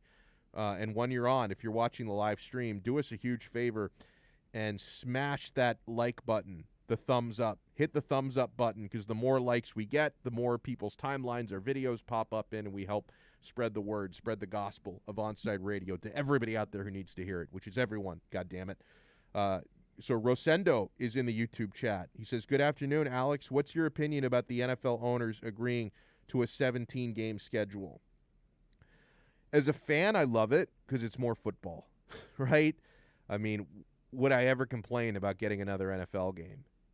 They had been at 16 games for the regular season since 1978, so this was a long time coming from the perspective of a fan. A lot of players are not happy about it. We had Alvin Kamara speaking up on social media yesterday. He's not happy about the 17-game schedule. That's more wear and tear for their bodies. That's another week away from their families. More, they are taking away a preseason game, but preseason. So they're gonna have 3 preseason games, 17 regular season games. Last year they expanded the playoffs. So all of this is giving us more football. So as a fan, I'm not going to complain about it. And also, the Miami Dolphins are guaranteed never to go 8-8 ever again, because it's impossible now. I mean, I guess you could have a tie and go 8-1, but theoretically, you're either a game over 500 or a game under 500. We will never have another 8-8 season ever again, so I'm thankful for that. But from a player perspective, I'm surprised at how many whiny bitches there are out there. They knew this was coming, first and foremost. Unless, and maybe some of them are oblivious to the CBA that they agreed to. You know what? It wouldn't surprise me if some of these players are completely clueless about the CBA, because I've worked for a lot of different corporations, and they start sending you these emails, and you've got to e-sign these documents, and you've got to go to these Zoom meetings, and oh my God, it can make your head spin. I just want to show up and do my job. So, okay. Maybe some of these players didn't read the entire CBA and were clueless to this, but they agreed to this. They voted on this CBA, and the players agreed to pass it knowing that it gave the owners the power to add a 17th game. And why would you think they wouldn't? I mean, You vote yes on a CBA that gives the owners a chance to add an extra regular season game. Why would they not do it when that gives them more leverage in TV deals, and they just signed a mega deal that starts next year, and it gives them another regular season week of exposure, more ticket sales, more TV revenue, more money in their pockets. So you knew this was coming. And the other thing is, you remember there were certain things in the CBA last year that was signed. It was signed about a year ago. I think March 16th of 2020 was when the new collective bargaining agreement was ratified, voted yes by the majority of the players. Now, not everyone voted yes on it, so maybe the players who didn't vote yes on it are the ones complaining, but still you knew this was coming. But players got certain perks with this, okay? And don't look at this in a vacuum, right? Because when you're in a negotiation, the owners were going to give you some concessions if you give them concessions back, okay? So the owners were saying, hey, if you give us the opportunity to add a 17th game, we're going to make it worth your while. And what did the players get? A ton of leniency on marijuana. And by the way, I'm for it. Like, I'm not the guy who's standing on the soapbox like, all drugs are bad, marijuana is a gateway, and you're going to ruin your... No, I am absolutely for leniency on marijuana because, guys, it's 2021. It's now legal in most states, medically, if not recreationally. It's just it's the times we live in, and plus, it can be incredibly therapeutic from a pain management standpoint for NFL players. I would much rather these guys smoke weed than get addicted to prescription pain pills. Like it makes so much more sense. So I have absolutely nothing against it whatsoever because under the previous CBA, the NFL's rules against marijuana were Stone Age. Right? Suspensions for positive marijuana tests. They threw that out. The new CBA that was signed last year, when and they shortened the window of testing. It's only a 2-week window now. When it used to be a 4-month window of testing, it's only a 2-week window during training camp. And if you test positive, instead of suspending you, they put you in like a drug program where they decide if you need some sort of therapy or not. Like there's no, it's not even real. Like there's no punishment now for marijuana, nor should there be, by the way. But there's no punishment now for marijuana, and they also increased the threshold because when they used to test players for weed, if you had a THC amount of 35 nanograms per milliliter, they considered that a positive test. They raised that threshold 4 times. They raised it to 150 nanograms per milliliter. So you could have gotten baked a week ago, and by the time you take the test, there's not even enough of it in your system that you pop positive. So they got a lot more lenient on this. And that's part of the negotiation. The owners give the players certain concessions. They get more lenient on certain things like marijuana. The players also, by the way, in the 17-game season, it's not all bad because they do make more money because of it. The salary cap is going to go way up next year, way up. This year it went down because of COVID. Next year it's going to skyrocket. So they are going to at least a little bit financially benefit from it. But it's not like the players are getting nothing in return. They get needed leniency on the marijuana policy, but the owners were not just going to give them that for nothing. The owners wanted something in return. And they got the option for a 17th game, and now they're implementing it. So I think any player that's going to complain, even if they specifically might have voted no on the CBA, maybe they need to ask some tough questions to their teammates who voted yes on it. They don't have the owners to blame for this. They have themselves to blame for it if they have a problem with the 17th regular season game. But again, as a fan, I like it. NorCal Dolphin says, I had pineapple on my pizza on Friday. Pepperoni, bacon, and pineapple. God damn, it was good, he says. Don't hate. It's certainly not for me, NorCal. Yeah, I can't do it. I can't do the pineapple on pizza. There's probably worse things you can put on pizza, but I don't know. The pineapple, it's a bit of a slap in the face to my ancestors. But if it works for you, I'm not going to judge. I'm happy you enjoyed it. How about that? I'm happy you enjoyed your pizza. Rosendo asks, do you think 3 preseason games is enough for Flores to decide who should stay on the 53-player roster? It's definitely tougher. This is going to put more of an onus into the evaluations in training camp. You know, they used to have the luxury because the 4th preseason game was always for the fringe guys. Like, most of the starters wouldn't even play in the 4th preseason game. I think now what's going to happen is it always used to be the 3rd preseason game was the quote-unquote dress rehearsal. That's probably going to be the 2nd game now. The 1st preseason game will be everyone kind of getting their feet wet. The starters play maybe a quarter or a few series. And I think now the 2nd preseason game will be the one where the starters play like an entire half. I remember when I was younger, the starters used to play 3 quarters in the dress rehearsal, and they even reduced that to like a half now. So I think the 2nd preseason game will probably become the dress rehearsal game, and then the 3rd preseason game is probably the one where you let all the fringe guys play before you decide on the cuts. But yeah, it definitely affects your evaluation time, but I think this just puts more of an emphasis on the coaches need to be on top of it in training camp, even more so than the preseason. But I think that's a really fair question. We'll wrap up the 4 o'clock hour when we come back. I should have done a better job on something yesterday. I'll explain what that is when we return. I've got to right a wrong, all right? Hey, Saturday mornings, 9 a.m., Sean Stanley hosts the Squared Circle Digest. Now wrestling fans have a place to call home as Sean covers the very colorful world of wrestling. Tune in every Saturday from 9 to 10 a.m. on the home for sports fans worldwide, OnSideRadio.com. We'll be right back to the Man of the Match with Alex Donno. You can join us on the Onside Sports Line, 888-441-4623. That's 888-441-4623. Join the Inter Miami family in 2021 by becoming a 2021 season ticket member. Enjoy enhanced access benefits and pricing not available to general fans. Visit intermiamicf.com/tickets for more information.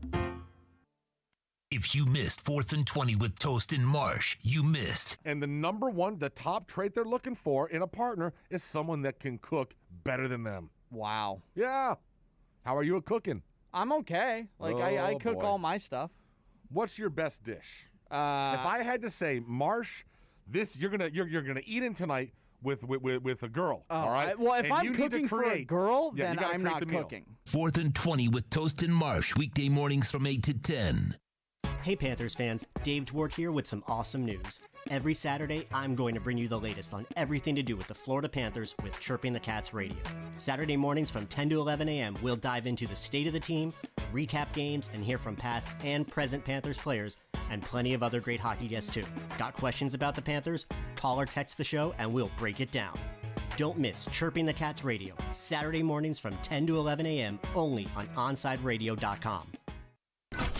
You're listening to OnSideRadio.com. Catch up anytime by downloading the MyTuner Radio app. OnSideRadio.com, South Florida's true hometown station. Inter Miami CF, your official furniture and mattress store, is here. City Furniture is your #1 home source for the trends you want at the prices you'll love, including exclusive City Furniture collections, the widest selection of styles, affordable home accents, mattresses starting at just $99 and more. Create the home of your dreams fast with next-day delivery, plus get 60 months special financing with no down payment. Because City Furniture is here to make it easy so everyone can live life like this, visit cityfurniture.com. If you missed Onside Zone with Big O, you missed. She's kind of young, so I don't know. She may not be into Van Halen much. Let's see. Ruthie, good afternoon. Are you a Van Halen fan? You know, I just had to Google Van Halen. I'm not going to lie to you. I just literally have it on my computer right now. The Onside Zone with Big O. Weekdays 11 to 1 p.m. Only on OnSideRadio.com. You're listening to the station with more live and local sports talk than anyone else in South Florida. OnSideRadio.com. Broadcasting from South Florida to the world. Can I get a captain? Captain and what? Captain and Ginger. I can't hear you. Captain and Ginger. He was a captain and ginger. Captain and ginger. He was a captain and ginger. Captain Morgan, official partner of Major League Soccer. Welcome back to the Man of the Match with Alex Donno. You can reach out anytime on the Onside Sports Line, 888-441-4623. That's 888-441-4623.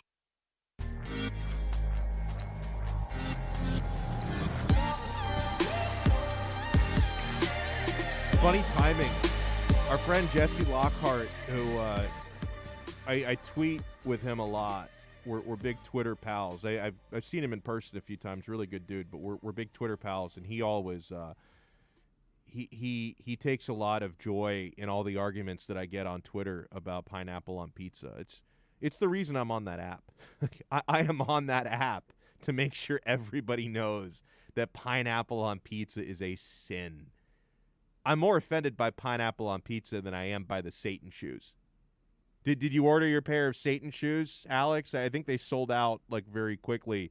I was actually low key offended by this. Wait, why would I get Satan shoes though? Have you heard about these? No. Okay, so Satan. Oh Oh yes, Satan. yes. Okay. Yeah, with the actual drop of blood in there, like, okay.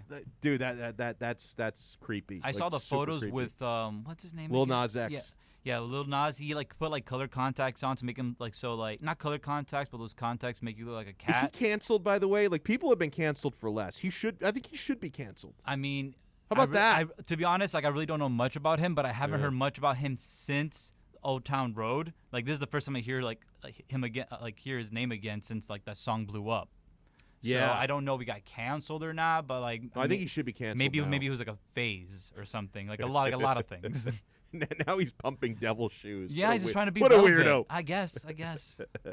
But no, man, Jesse Lockhart's timing is impeccable because he always sees me arguing with people on Twitter about pineapple on pizza, and I guess he logged onto the YouTube, the stream right when I was reading NorCal Dolphins text about pineapple pizza. He says, "Did I walk in on a pineapple pizza conversation?" I felt the sneeze coming on. So, wow. It's like the bat signal. His timing is absolutely impeccable on that, man.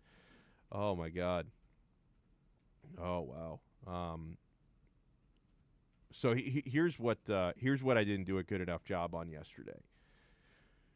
Didn't talk much, if at all, and I should have, about Howard Schnellenberger's passing over the weekend. I really regret. I think we had a lot of different things on the table yesterday. I got distracted.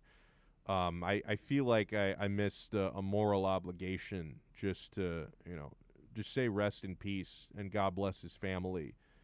Howard Schnellenberger. Not only am I appreciative as a football fan, specifically as a University of Miami football fan, from what he built.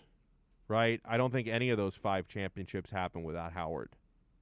Coach Schnellenberger, I'm not going to say he built it up from the ground up because Miami had a program. They had some good players come through, but they were not really relevant until Howard Schnellenberger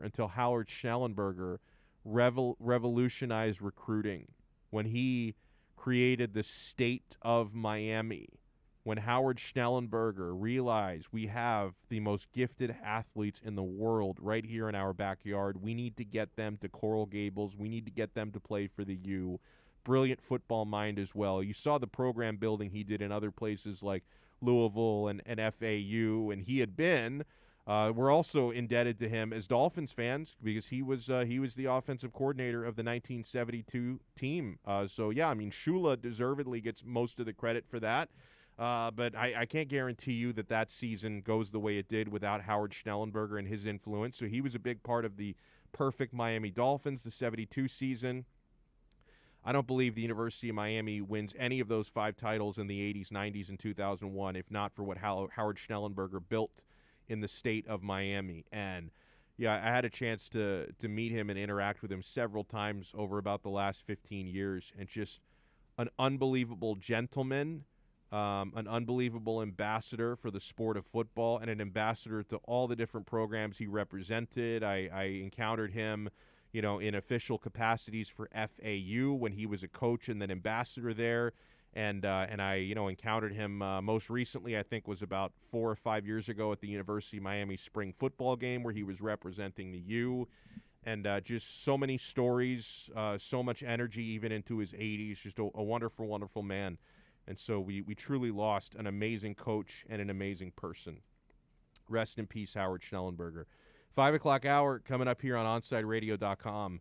I want to get to another Miami Dolphins and NFL note, including we got some insight, man. We got some insight on the behind the scenes of those trades that Chris Greer pulled off last week. I want to get into that and much, much more. We have an hour left before we hand it off to Michael Christian. You are listening to the only locally owned sports station in South Florida, OnSideRadio.com. We'll be right back to the Man of the Match with Alex Donno. You can join us on the Onside Sports Line, 888-441-4623. That's 888-441-4623. You're listening to OnSideRadio.com. Catch up anytime by downloading the Radio.net app. OnSideRadio.com, South Florida's true hometown station. Hey everybody, it's Good Greek Moving and Storage, and for over 2 decades, they've been entrusted to handle all of your moving and storage needs. And now, Good Greek is the official mover of Inter Miami CF. And if Inter Miami trusts the Good Greek, you should too. For the best move ever, whether it's across town or across the country, go to GreekMoving.com. That's GreekMoving.com for Good Greek Moving and Storage, the official movers of your Inter Miami CF.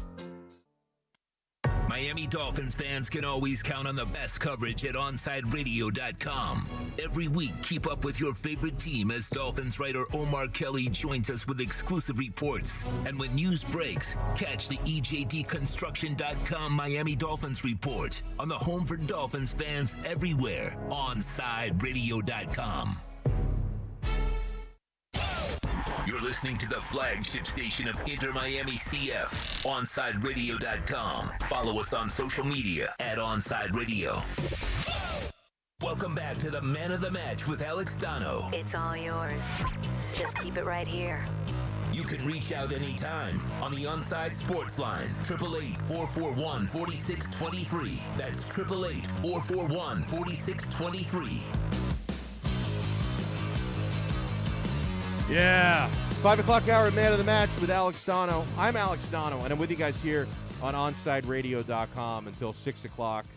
Appreciate those watching us live on YouTube as well, and, of course, a lot of love for those listening. 844-416-8123 is how you can text us, 844-416-8123. Yeah, and a texter points out, I brought this up earlier in the show, but I didn't bring it up with Alex in the last segment, the Satan shoes.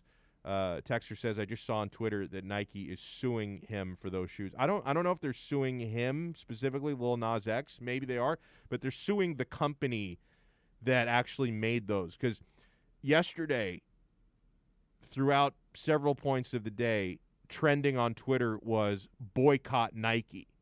Because since they're Nike brand shoes, people assumed, understandably, that Nike were making these. Like, why is Nike making Satan shoes with a drop of human blood in the shoe? It's psychotic. So I can understand why, like, throughout the day, people are tweeting boycott Nike. But it turns out Nike has nothing to do with it. Like, somebody bought the shoes from Nike, this company, Mischief, bought the shoes, and then, I don't know what you call it. They modified the shoes to be Satan shoes and sold 666 of them, of course. And so Nike has nothing to do with it. So if any of you out there are still thinking, oh, this is Nike's behind this, we have to boycott them and cancel them, it's not Nike's fault because, I mean, anybody can take their shoes and bastardize them like this. They have nothing to do with it. So Nike is suing the people responsible for it, as they should, because this is making Nike look really, really bad for those who think that they're in some way responsible for it. I mean, listen, I feel like I don't go to church as often as I should, but when I see Satan shoes, I'm a little bit offended by it, man. Like, I can't help not be. It's crazy. It's ridiculous, man. It's offensive to a lot of people to make Satan shoes. Rosendo says Coach Snellenberger won 3 national titles with Alabama. Love how that's right. I didn't even mention that. I mean, going even back before the Dolphins days, won 3 titles with Alabama.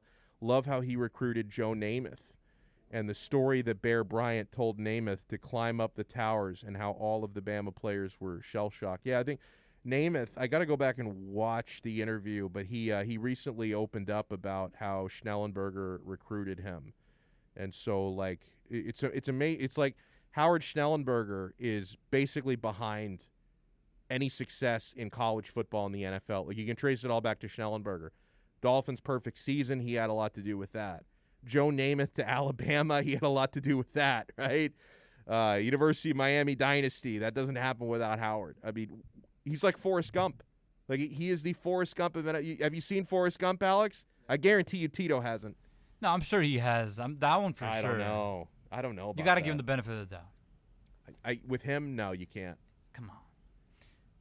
I mean, I asked him earlier about the Mighty Ducks. I think he's only seen the third one. It's whack. That's the worst one. It's like watching Major League 3 only. Yeah, or Rocky 5 only. Oh, Rocky 5. Ugh. Come on now. Are you going to watch the new Mighty Ducks series on Disney Plus? I got a little quick funny story about that. Oh, yeah? Yeah, so I was going to watch the new Falcon and Winter Soldier episode this past weekend with my girlfriend over the weekend. So we were like setting up, we went on Disney Plus, and she didn't know. Like she loves the Mighty Ducks. Like she remembers watching when she was younger, and then she didn't know that there was a series coming out. Yes. So and it came out already. So I'm like, I told her about it. I was like, do you want to watch the trailer? I was like, yeah, sure. I'm like, I really want to see the show. I'm like, let's watch the trailer first, because like I don't think like we're the audience for it. So. We watched the trailer, and she goes, yeah, no, let's watch this. Let's watch Falcon and Winter Soldier. I'm like, oh, yeah. She didn't want to watch it? No. After watching the trailer, I'm like. I kind of thought the trailer was good. I haven't watched the episode yet, but I don't know, man. When I watched the trailer, I thought, you know what? I'll give this a shot. I didn't want to say it in front of her, but whatever. I don't care if she's listening or not, but I'm going to give it a shot. I'm gonna check out the show, but because I love Mighty Ducks growing up. It was awesome. Yeah, I haven't watched the episode yet. I'm going to, but one of our listeners, Dave from Okeechobee, told me on Twitter a couple days back he watched it, and he was actually digging it. And what he told me actually got me a little bit excited because he said the first episode at least. We have no idea what's coming after that, but the first episode is out. He said it has Cobra Kai vibes. That got me super excited because Cobra Kai is freaking excellent. That's what I heard as well, like from other people, that like this is giving Cobra Kai a run for its money in terms of like the nostalgic bringing back something and like making it a series, like something like that, like just bringing something back from the 80s or 90s and then trying to bring it to this like modern audience. What else do we need to do that with? I got a couple. They did it with like Rocky already with the Creed, with the Creed franchise. So they've got to do that with the Sandlot. That would be great. Like if they brought back all the Sandlot kids as grown-ups and like they had them like drinking beers and like cursing like and a reliving Sunday their league youth. or a softball league. That dude, like a beer league. I would be all over that. Yeah. If they were to make like a reboot of the Sandlot with all the characters as all adults, grown up. and I would be so all over that. Another one, and you know what? They might actually be doing this, but as a movie, not a TV show. But I think for me, like you can tell so many more stories on a TV show. Like a lot of times, I will prefer a TV series over a movie because you can go so much deeper. Like if they were to have done just one film of Cobra Kai instead of a series, it would be lame. Like if you tried to tell like that story in like 2 hours versus telling it over 3 or more seasons. I think they've already had 3 seasons of Cobra Kai and another one's coming. So they're doing at least 4 seasons. Like to me, it's so much better to have that as a TV show. But if they were to do a TV series with the grown-up characters from the Goonies, that's another great one. Wouldn't that be? Like I want them to definitely. I want them to Cobra Kai everything from my youth. Like take every great movie from my youth and do a Cobra Kai style series about it. The 80s is just a good I guess decade to come back for entertainment. Look at Stranger Things as well. That blew up. Yes. And that's like it's a show that takes place in the 80s. So because I feel like the 80s was just a great time for entertainment and like just like culture in general. It was just like a boom of all that stuff. Rosendo says, imagine a reboot of Fast Times at Ridgemont High. That would be really good. They did a. I know. Sean Penn is a freaking Oscar winner now, and Forrest Whitaker, wasn't he in that? McConaughey as well. No, that was Dazed and Confused. Oh, Dazed and Confused. You're right. you're right. I'm sorry. You're right. Yeah. I'm trying to think. Okay, yeah. Now I'm jumbled up between both movies. let me do a quick research. Right. Yeah. Oh man, no, and what is Phoebe Cates up to? Like I haven't seen her since she went topless like 40 years ago. Like what has she been doing? Like what is she up to in the last 40 years? Like I have no clue. I kind of want to just remember her from that scene, and I don't even know if I want to see her now at like 55 years old. I don't know. Yeah, you don't. Did you just look up a photo? Yeah, I looked up her name, and then like the first photo that pops up is one from like recently, and you know, like it's okay. Well, and actually, you know who doesn't look bad was also in that was Jennifer Jason Leigh, because she still does a lot of acting. Like, you know, she looks really good still for her age or for anybody. I don't want to sound like an ageist or a sexist. Like I think she looks good for anybody. But yeah, she was in that.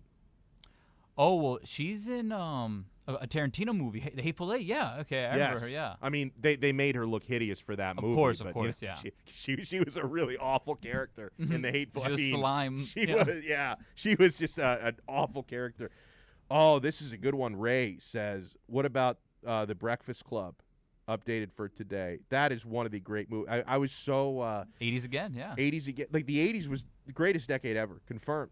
Like I wish I had lived through more of the 80s. I was a fun time. I was born in '84, so most of my great memories are from the '90s. But I have so much respect for the '80s. I wish I'd been born in like '74. I could have lived through. Although then I'd be an old man by now, and that would suck. Apologies to the elderly out there. But man, I wish I could have appreciated the '80s even more. Can you imagine Mr. Hand dealing with pots? Oh man. And the Mr. Hand guy must be ancient by now. But yeah, wow. Fast Times reboot, Breakfast Club. This is some good stuff. About 3 years ago, my wife finally watched The Breakfast Club for the first time. She's not cultured like I am. I grew up on all the movies. When I was a kid, I watched every movie from the 80s, every movie from the 90s. For some reason, my wife didn't watch a whole lot of stuff. So like 3 years ago, we were flipping through one of the streaming services, and The Breakfast Club popped up, and I'm like, oh, this is an excellent movie. And she's like, oh, well, what is that? I've never heard of it. I'm like, what? Have you never heard of The Breakfast Club? So we watched it, and she loved it, man. She absolutely loved it. What was it? Another movie she hadn't seen like 3-4 years ago that we watched. Did you ever watch Say Anything with John Cusack? No. I think that's a great movie. My wife didn't like it. Like she thought the girl in there was really annoying. Like, which is weird because like I don't know, man. Like I thought she was fine. Like her dad was kind of messed up. Marty Crane from Frasier was her dad in the movie. But I don't know, man. Like I thought Say Anything was a great movie. She didn't like it that much. Someone says Bromar Smelly says Beetlejuice 2 is coming out later this year. Is Keaton gonna be in it?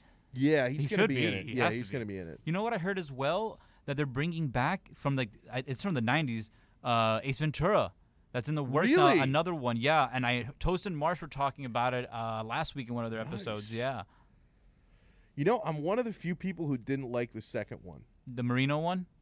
No, the Marino one was the first one. Yeah, the first one I loved. I didn't like the second one very much. When Nature Calls. Yes, When Nature Calls. That's when he comes out. I thought it tried a little too hard. Yeah. I didn't like. I mean, that scene was all kinds of messed up. But I didn't like that movie. And another one that I didn't like. This was not Ace Ventura, but another movie I didn't like that a lot of people loved was, I didn't like Austin Powers 3. I loved the first one. The second one I also really liked, the one with Heather Graham. The third one I just thought it tried way too hard. Like there were all these scenes where like suddenly like they break out, like Mini-Me is like doing like a dance medley for no reason, and the whole the gold member thing, like I don't know, that character was kind of stupid. I remember watching them like, wow, they're trying way too hard to be funny. But people seem to love it. I love the first two Austin Powers movie, but the third one I was not a big fan of. A very unpopular opinion. I make no apologies for it. Yeah, no, that's a type of franchise that you got to learn when to stop, I guess, or like maybe you like 2's enough, maybe 3. Yeah. Sometimes it's just hard to continue, being that same character. It works, for like maybe for like a Rocky or something like that, but that maybe Austin Powers was just too much, or he could have gone a different way. But yeah, I was getting kind of tired of that. I'm actually surprised they're not still making them, because like there are certain like in modern days we're a lot more obsessed with franchises than we were decades past. Like, True. They're never going to stop making Fast and Furious movies. Like that is going to go on through eternity. I stopped watching them after the second one. Like I tapped out. But every time one of those movies come out, they make $1 trillion. They do spin-offs now. Like they made a spin-off with The Rock and Jason Statham. Hobbs and Shaw. Like they're off on like branches of the family tree. I don't want to. No, I mean it's just enough is enough. What about man. Enough is enough. Mike Myers, Wayne's World. Like they stopped at 2. Yeah, well, and they did that. Yeah, you see, if those had started in like 2010 instead of like 1990 or whenever the first one came out, they would have made 8 of them by now. Like I'm telling, like that franchise hit too early. Yeah. But they just had a Super Bowl commercial together. You remember that one where they were like the Eat Local thing? Uber Eats, I think it was. Yeah, the Uber Eats. Yeah. So yeah, I know they like Mike Myers and Dana Carvey. They had like some beef, and then like they. Oh, really? Yeah, like and they kind of hashed it out, and now they're like friends again. But yeah, that's why they didn't work together for so many years in between like their time on SNL and then after Wayne's World. Like they really didn't do much together. I did not know that. It's interesting. It wouldn't surprise me if they start making more of those now. Like they might think, hey, we can still cash in here on something. Maybe, yeah. I would be down to watch that. Yeah. All right, so on the other side, I want to get into the behind-the-scenes of the trades that Chris Greer pulled off last week. Albert Breer from Sports Illustrated shared some pretty insightful information on just how much planning went into what Chris Greer did. I'm even more impressed with the moves after reading the behind-the-scenes. There's also an interesting new mock draft concerning the Miami Dolphins. This is from Draft Wire. I don't hate this, but there are a couple of head-scratching things on it. So we'll get to that and more when we come back. Hey, start your morning every day, 8 a.m. with 4th and 20 with Toast and Marsh. The boys cover all the local sports stories while providing some great Miami Hurricanes insight. So download, subscribe, rate, and review the podcast 4th and 20, 8 to 10 a.m. only at OnSideRadio.com. We'll be right back to the Man of the Match with Alex Donno. You can join us on the Onside Sports Line, 888-441-4623. That's 888-441-4623. You can now watch Onside Radio daily by subscribing to our YouTube and Twitch channels. Search Onside Radio. Log on, subscribe, rate, and review Onside Radio on YouTube and Twitch. Find out why Big O has a face for radio. OnSideRadio.com, South Florida's home for real sports talk. Enter Miami CF, your official furniture and mattress store, is here. City Furniture is your #1 home source for the trends you want at the prices you'll love, including exclusive City Furniture collections, the widest selection of styles, affordable home accents, mattresses starting at just $99 and more. Create the home of your dreams fast with next-day delivery, plus get 60 months special financing with no down payment. Because City Furniture is here to make it easy so everyone can live life like this, visit cityfurniture.com. I'm Ryan Seacrest. First responders are people who stand for a greater purpose. They will be there for you when nobody else is, to help you, your family, your community. This is their selfless promise. This is their sworn duty, to protect, to serve, to help. They put themselves in harm's way for us. They come to the rescue at times when we need them most. First responders are making enormous personal sacrifices to keep showing up for us and fighting the good fight. Nearly 70% of all firefighters are volunteers. That means when they get injured or quarantined, they may not have a way to pay their rent or keep their family safe and fed. No matter who you are or where you live, when you call 911 and ask for help, first responders show up. Now, let's show up for the people who show up for us every day and every night. Go to firstrcf.org and make a difference today. You're listening to the station with more live and local sports talk than anyone else in South Florida. OnSideRadio.com. Broadcasting from South Florida to the world. You're listening to OnSideRadio.com. Catch up anytime by downloading the MyTuner Radio app. OnSideRadio.com, South Florida's true hometown station. Welcome back to the Man of the Match with Alex Donno. Check this out. You can reach out anytime on the Onside Sports Line, 888-441-4623. That's 888-441-4623.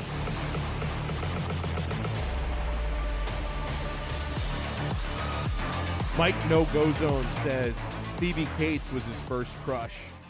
That's true for so many dudes who grew up in the 80s. Now, so the movie came out, Fast Times, in 82. I was born in 84, so I had to, circle back to it later. I didn't watch Fast Times for the first time until, I want to say, the late 90s was when I watched it for the first time. So, yeah, I must have rewound that scene 10,000 times. You remember when we were watching movies on VHS tapes, and, VHS tapes were such pieces of shit. It's so good that we moved on from that, because, when you would rewind and fast forward VHS tapes, you were grinding them. You could only rewind a VHS tape and fast forward it so many times before they literally started to fall apart. And so the VHS copy that I had of Fast Times at Ridgemont High, it lasted for a week because I was rewinding that scene and pausing it so many times that there was the life of that videotape didn't get a lot of mileage, I will say, okay? But my first crush was, oh man, I'm trying to remember exactly who was first. It was one of the two. It was either DJ Tanner from Full House or Kelly Kapowski in Saved by the Bell. It was right around the same time when I was watching both of those shows religiously as a kid in the 90s. Saved by the Bell, Kelly Kapowski, freaking knockout. And Tiffany Amber Thiessen, the actress who played her, she's in her 50s now, and she still looks fantastic. Cougar alert. She looks so good. Oh man, and DJ Tanner looks good as well. I think the actress is a little bit younger, but she is. I think she's still married to Valerie Bure, the former NHL player, former Panthers player, and an absolute smoke show. Memories, absolute memories. All right, so Albert Breer in Sports Illustrated posted something really interesting in Monday Morning Quarterback about the moves that Chris Grier made with the San Francisco 49ers and then the Philadelphia Eagles. He says, the Niners were able to move early with their play, engaging the Dolphins about 3 weeks ago. John Lynch and Miami GM Chris Grier pledged to keep the talks quiet. Teams calling the Dolphins to sniff around the third pick were only told that Miami had a strong offer for it. The Dolphins didn't shop the Niners' offer, and the Niners didn't double back to the Jets or anyone else looking for a better deal. So that was cool. They had a pact. The Dolphins and the Niners had a pact, not to stab each other in the back, basically. The Dolphins, though, were looking for a way to stay closer to where they were originally picking, which led to this becoming what was essentially a 3-team trade. And Miami needed a partner that would keep the talks in confidence. So Grier called the Eagles, who owned the 6th pick, and a little more than 2 weeks ago to ask if they would be interested in moving back to number 12 if the deal with the 49ers went through. Philly said yes, and the Dolphins told the Eagles they'd circle back. Then Grier and Eagles GM Howie Roseman chipped away at the parameters of a second-order trade, said Albert Breer of Sports Illustrated. So that's pretty cool. So you had to have 3 GMs all trust each other to keep their secret. Hey, we're working together. We're not going to try and get other teams to outbid you. We're gonna stick to this sort of handshake agreement. And this is especially a job well done by Chris Grier, because this move for him depended on cooperation from 2 other GMs. So this was really, really well orchestrated. I'm very impressed by this. One of the people in our YouTube chat asked if it's possible the Dolphins might trade again, if this number 6 pick might not even end up being the last of it. I think it is possible. Being completely honest here, there's a scenario where, and I think Chris Grier is expecting this, at least the first part of this. The first 4 picks of this draft, if not 4 of the first 5 picks, could very well be quarterbacks. So if you have Trevor Lawrence off the board at number 1, probably Zach Wilson number 2 to the Jets. Number 3 is going to be Justin Fields. Maybe number 4 is Trey Lance, and if he's not 4, he might be number 5. Although he's definitely not going to Cincinnati, so it would have to be 4. So, because obviously the Bengals are not, they're not replacing Joe Burrow. They're probably going to draft Penei Sewell. So you could have the Falcons at number 4 taking Trey Lance. And so if it plays out that way, you're going to have an early run on quarterbacks. And then if there's somebody who really covets Mac Jones, they may look to the Dolphins as a trading partner.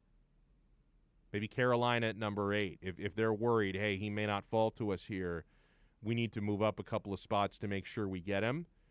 A quarterback-hungry team might say, hey, if we really like Mac, we have to move up. Now, I don't know how much this is going to come to play here. Mac Jones had a pretty bad-looking pro day today. I mean, people tell. I heard Big O, and I respect this because I think he's right. But I heard Big O today. He had a rant about how fans really get too carried away with pro days. The teams already have their minds made up. You know, they watch film, they evaluate the personalities, the interviews, and that they rely more on game film than they do on what the players do in their underwear in the pro day workout. So that's well taken. But still, everyone's been talking up this Mac Jones for the last 2 months as if this guy is the second coming of Tom Brady. And I've heard people argue, hey, maybe Mac Jones should be the second quarterback taken. I've seen him pop up in a couple of mock drafts of pretty prominent people who say, hey, maybe he goes number 2, or actually not number 2, but number 3, I should say, because number 2 is going to be almost certainly Zach Wilson to the Jets. Maybe he goes number 3 to the 49ers, who just traded up into the Dolphins pick. Like they think they might be that high on Mac Jones. But I'm watching footage from his pro day today. He's overthrowing everybody. He's got some of the best players working out with him in his pro day. Like he gets to throw it to Devontae Smith and to Jalen Waddle, and he's overthrowing receivers in his pro day. I joked today on Twitter, and wow, they happen to be showing it right now on ESPN, Mac Jones throwing wounded ducks and overthrows in his pro day.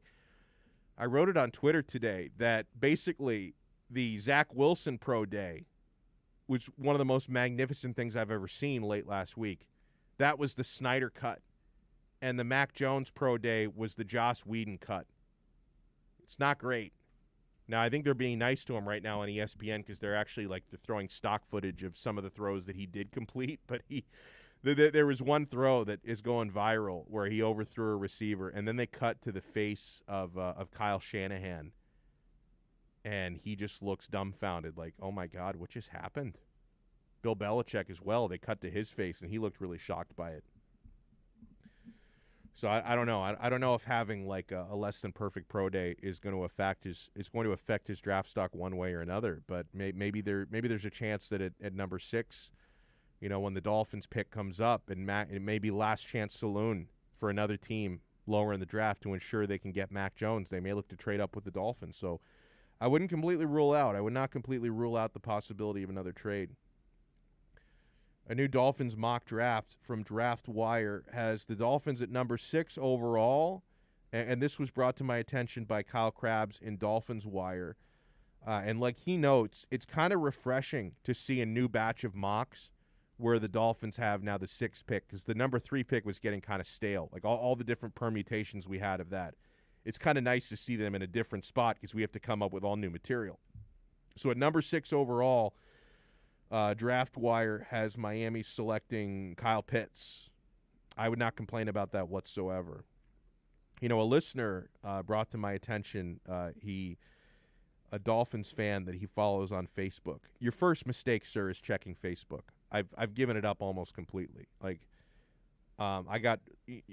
think I gave up officially on Facebook at some point after the 2016 election, because I got really tired of watching people argue with family members and then saying I'm never talking to you again. It's like, what are we doing? Come on, man. I mean, I saw so many people my own family hates me now because I voted for one person, they voted for another, and I'm never talking to them again. I haven't spent a good amount of time on Facebook for 5 years. I just cut it out of my life. But somebody texted me about a Dolphin fan on Facebook that was why would anyone think we need to draft Kyle Pitts because we have Mike Gesicki and they can't play together. It's like you got to think outside the box. Did you not see what the Patriots did with the murderer and with Gronkowski together, and what the Patriots are going to try to do again now with Jonnu Smith and Hunter Henry? You can find a place on the field for Kyle Pitts and Mike Gesicki. And also, Mike Gesicki is a couple of years away from getting paid, and the Dolphins may not decide he's worth what he commands in free agency. And then if you have Kyle Pitts in the hopper ready to take over for him completely, that's not a bad spot to be in. That is not a bad spot to be in. NorCal Dolphin fan says, is Pro Day more evaluating ability to study and retain info than physical ability? Yeah, probably. I've never one of the problems this year, though, is you don't have a combine. Like I've always thought the combine is more valuable, and a lot of players will choose not to go through drills in the combine because they feel like they could hurt their stock more than help their stock. You know, if you're projected to be a really high draft pick, you may opt out of many areas of the combine because you say, I can't benefit from this. This can only hurt me. But I've always put more stock into combine workouts because in the past when you've had, like I remember Baker Mayfield having a really good combine throwing session a few years ago, because when you're throwing at the combine, you're throwing to receivers who are not necessarily your teammates. Like you're doing drills with people who have not choreographed it with you. Because that's always been one of the things about pro days. I'm paying more attention to pro days this year because there's not a combine. But normally, especially with quarterbacks, they're airing these pro day workouts. These guys have worked on this together. Like the receivers that the quarterbacks are throwing to, these are their former teammates who they're friends with. They've rehearsed these routes and these workouts. They know the receivers know exactly what's coming, and the quarterback knows exactly where he's running.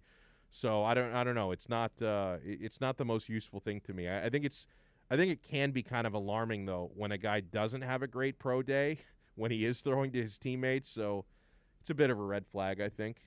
I'm not gonna overreact to it. George says, I really missed the combine this year. I enjoy the combine. People knock it just because they're like, oh, I my time is too valuable to watch guys in spandex running 40s. Like, okay, that's great. Are you a real football fan? Like, I love the combine. I love it. Yeah, I'd rather be watching real games, but players that I followed in college, and, I take the draft very seriously. Like, I mean, I'm a Dolphins fan, a huge NFL fan. I watch so many of these players in college. I'm interested to see where all these guys land.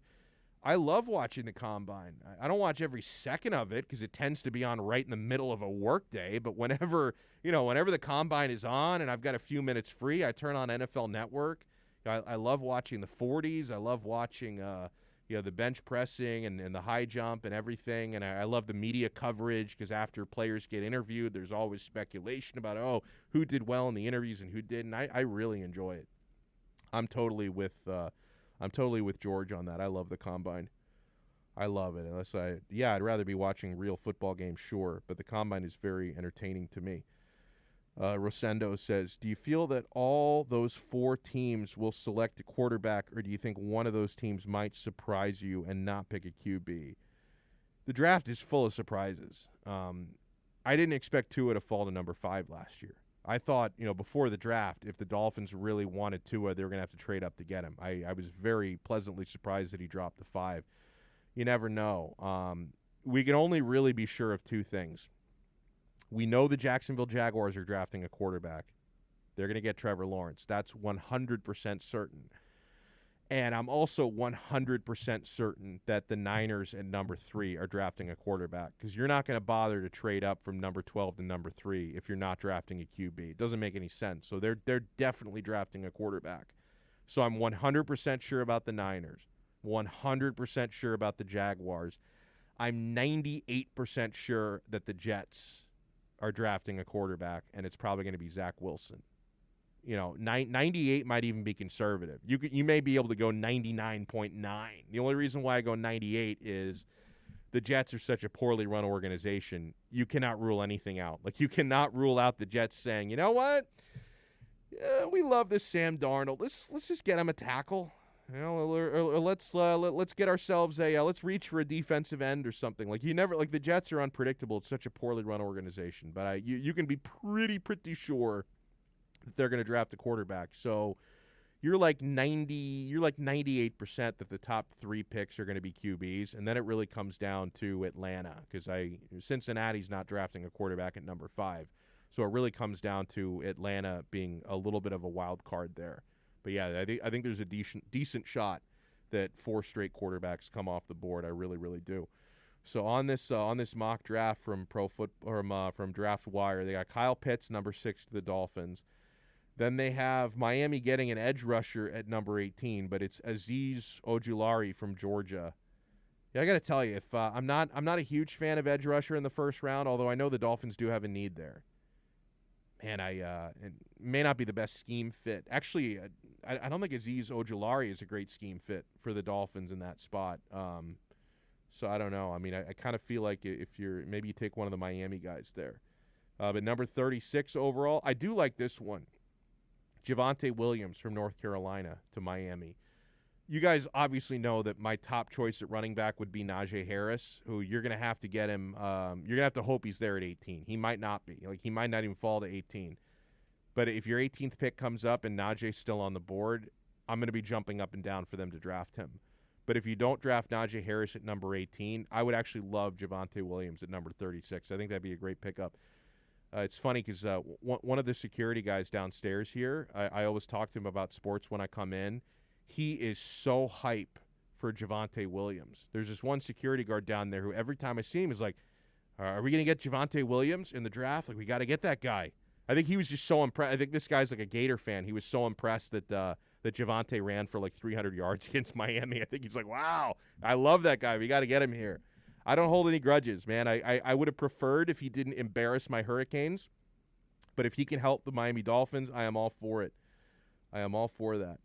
If you want to get in, 844-416-8123. That's 844-416-8123. Coming up next, is LeBron James tampering again?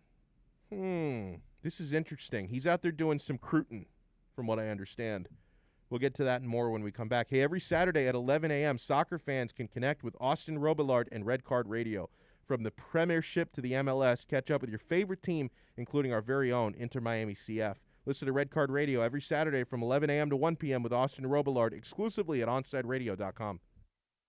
The man of the match with South Florida's own Alex Donno. Weekdays 1 to 5 p.m. on the home for Inter Miami football. OnSideRadio.com.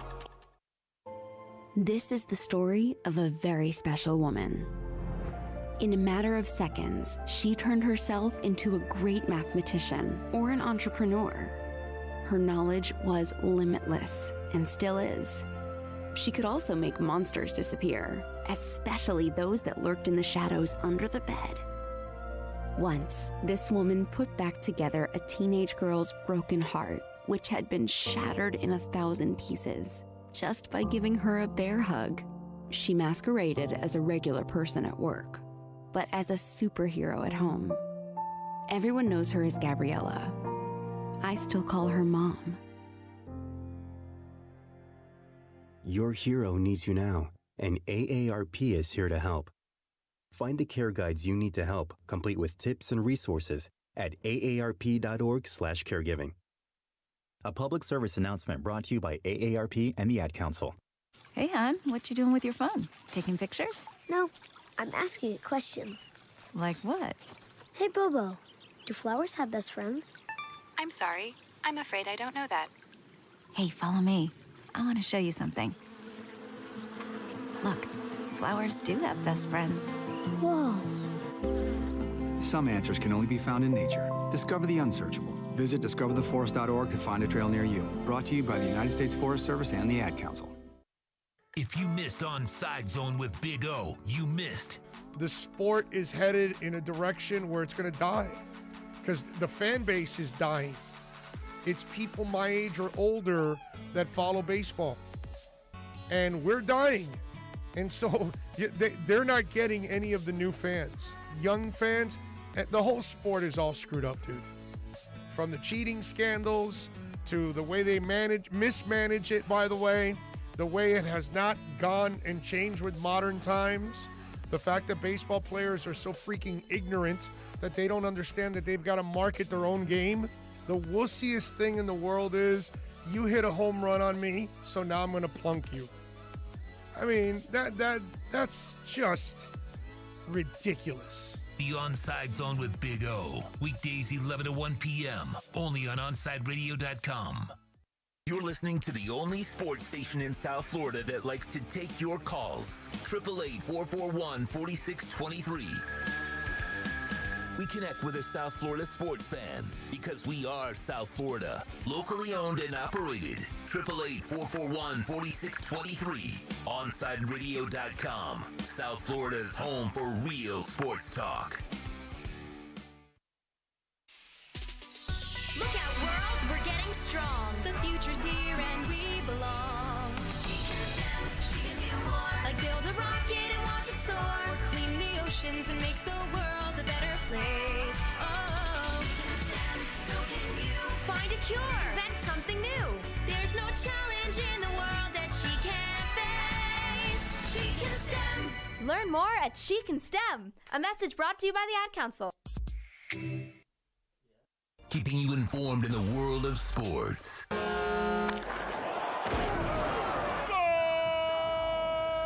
With an OnsideRadio.com sports update.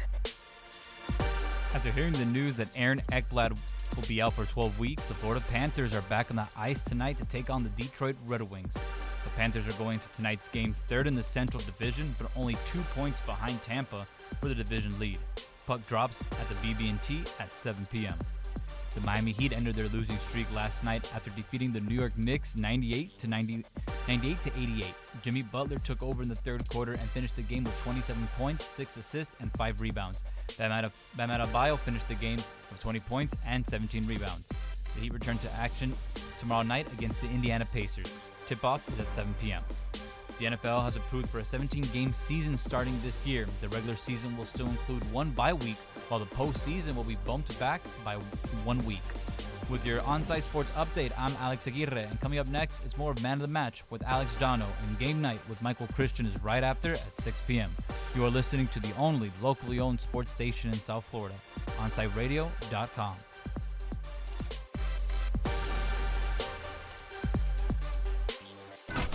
You're listening to OnsideRadio.com. Catch up anytime by downloading the MyTuner Radio app. OnsideRadio.com, South Florida's true hometown station.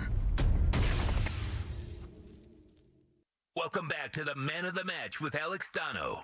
You can reach out anytime on the Onside Sports Line, 888-441-4623. That's 888-441-4623.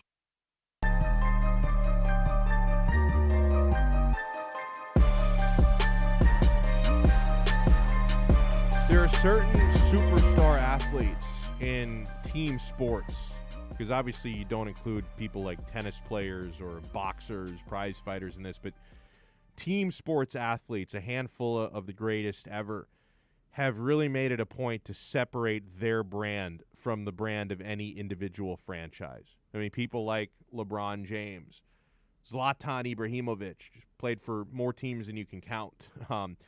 Cristiano Ronaldo, like he found the ultimate glory at both Manchester United and Real Madrid. It's been kind of a flop at Juventus, which I'm very happy about. He's still an excellent player. They just haven't really accomplished his goal, which was to win Champions League, and thank goodness for that from the standpoint of an Interista. But LeBron James, obviously, he's going to have an amazing legacy. He'll never be Jordan in my eyes, but the kids don't know. Like unfortunately, the kids don't remember Jordan. So LeBron is going to be kind of that for this newer generation. But Jordan, I know he played for the Wizards at the end of his career, but you associate him with the Chicago Bulls, right? Whereas with LeBron's brand is LeBron, right? Because he won championships with the Heat, won a title in Cleveland, won a title and counting with the Los Angeles Lakers. So he's made it a point to make his brand bigger than that of any of the franchises he has played for. And now he is trying to seduce a similar fate to one Steph Curry. It's pretty fascinating stuff. So Brian Windhorst was on which show was this? He was on the Hoop Collective podcast with Mark Spears and Nick Friedel. And Friedel, by the way, is ESPN's Warriors reporter and Bay Area native. But according to Brian Windhorst, ever since the All-Star break, LeBron James has been recruiting Steph Curry to come play for the Lakers. And it's like, God, I so hope that doesn't happen. I would honestly hate that for Steph. I mean, Steph he's won so many titles in Golden State, and he's so synonymous with that franchise. I know that it's the modern day thing for athletes to say, like, I don't want to be tied down to one team. Like, I want to show that I'm bigger than any of the teams that I played for, so I'm going to go and try to win titles with multiple different teams. But it's so nice, though, excuse me, to have Steph Curry's. You know, I'll say Dan Marino. I know Dan didn't win a title here, but it's nice to know that he was a career man with the Dolphins. Like, it's nice to know that, you know, that the only pro team that can claim Dan Marino are the Miami Dolphins. I think that's really neat, right? And I think it would be neat. And it's not like Steph Curry's not going to be financially taken care of in Golden State. Like, they're going to make sure they pay that man his money, you know. And man, so LeBron James is recruiting Steph Curry to come to the Lakers to basically win a guaranteed championship.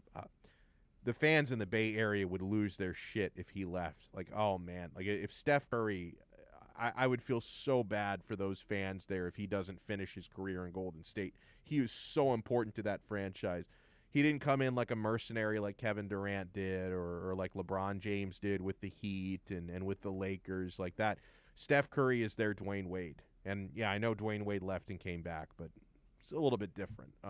Steph Curry he's so important to that city. Now, the good news is that Nick Friedel, who covers the Warriors, put the kibosh. He said there is a 0 possibility that Steph Curry will leave. As he appropriately put it, Curry is a god unto his own pantheon in Northern California, above even Joe Montana and Jerry Rice at this point. So I hope that's case closed. Do not let LeBron James be the devil in your ear and convince you to turn your back on that city. Do not do it. This is a really interesting story from the Fort Walton Police Department. Where is that? I know it's in Florida. Is that North Florida? Is that like near Jacksonville, I think? Fort Walton?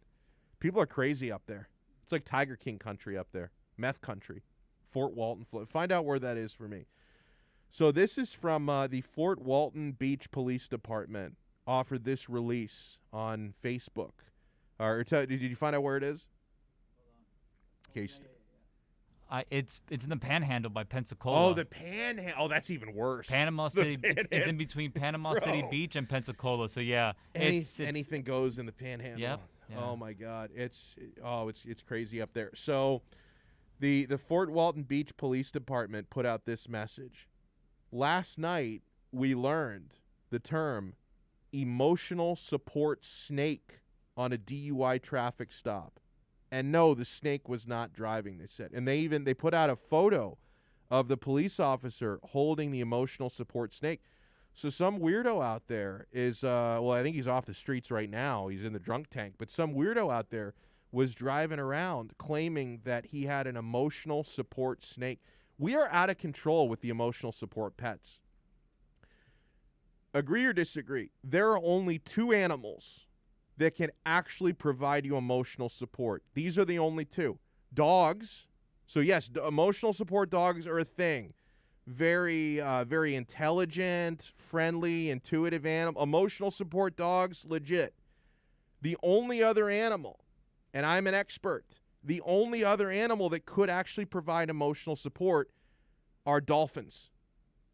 But you're obviously not going to take a dolphin around on a leash because, you know, they need water, okay? You can't just walk around with a dolphin. So by process of elimination, if there are only 2 animals on this planet that could actually provide emotional support, and they are dogs and dolphins, the only one you can walk around with is a dog. You cannot tell me a snake is providing you emotional support, or there was a lady in London who tried to take her emotional support peacock on a plane. As soon as you go to sleep, that thing is pecking you to death. Like, there's no such thing as an emotional support peacock. Emotional support hamsters, ferrets, those are barely even intelligent creatures. Emotional support mice? No, sorry. Emotional support snakes. Snakes, they would wipe all mankind off the face of the earth if they could. No, there is no such thing as an emotional support snake. We need to stop it. Dogs, I will give to you. I like cats, but they don't provide emotional support. I mean, cats are like, they're somewhat kind animals. They're a little bit selfish and finicky, but they don't provide you support like dogs do or dolphins. Like there is no other emotional support animal. A snake does not fall into that category. I'm sorry. This is ridiculous. All right, we'll bring in Michael Christian for the crossover when we come back before we hand it off. Weeknights, 6 to 7 p.m. Catch Game Night with Michael Christian. Listen to the show that provides the smorgasbord that gamers love and sports fans desire. From breaking sports news to the latest in gaming culture, catch Game Night with Michael Christian from 6 to 7 exclusively at OnSideRadio.com. The man of the match with South Florida's own Alex Donno. Weekdays 1 to 5 p.m. on the home for Inter Miami football. OnSideRadio.com.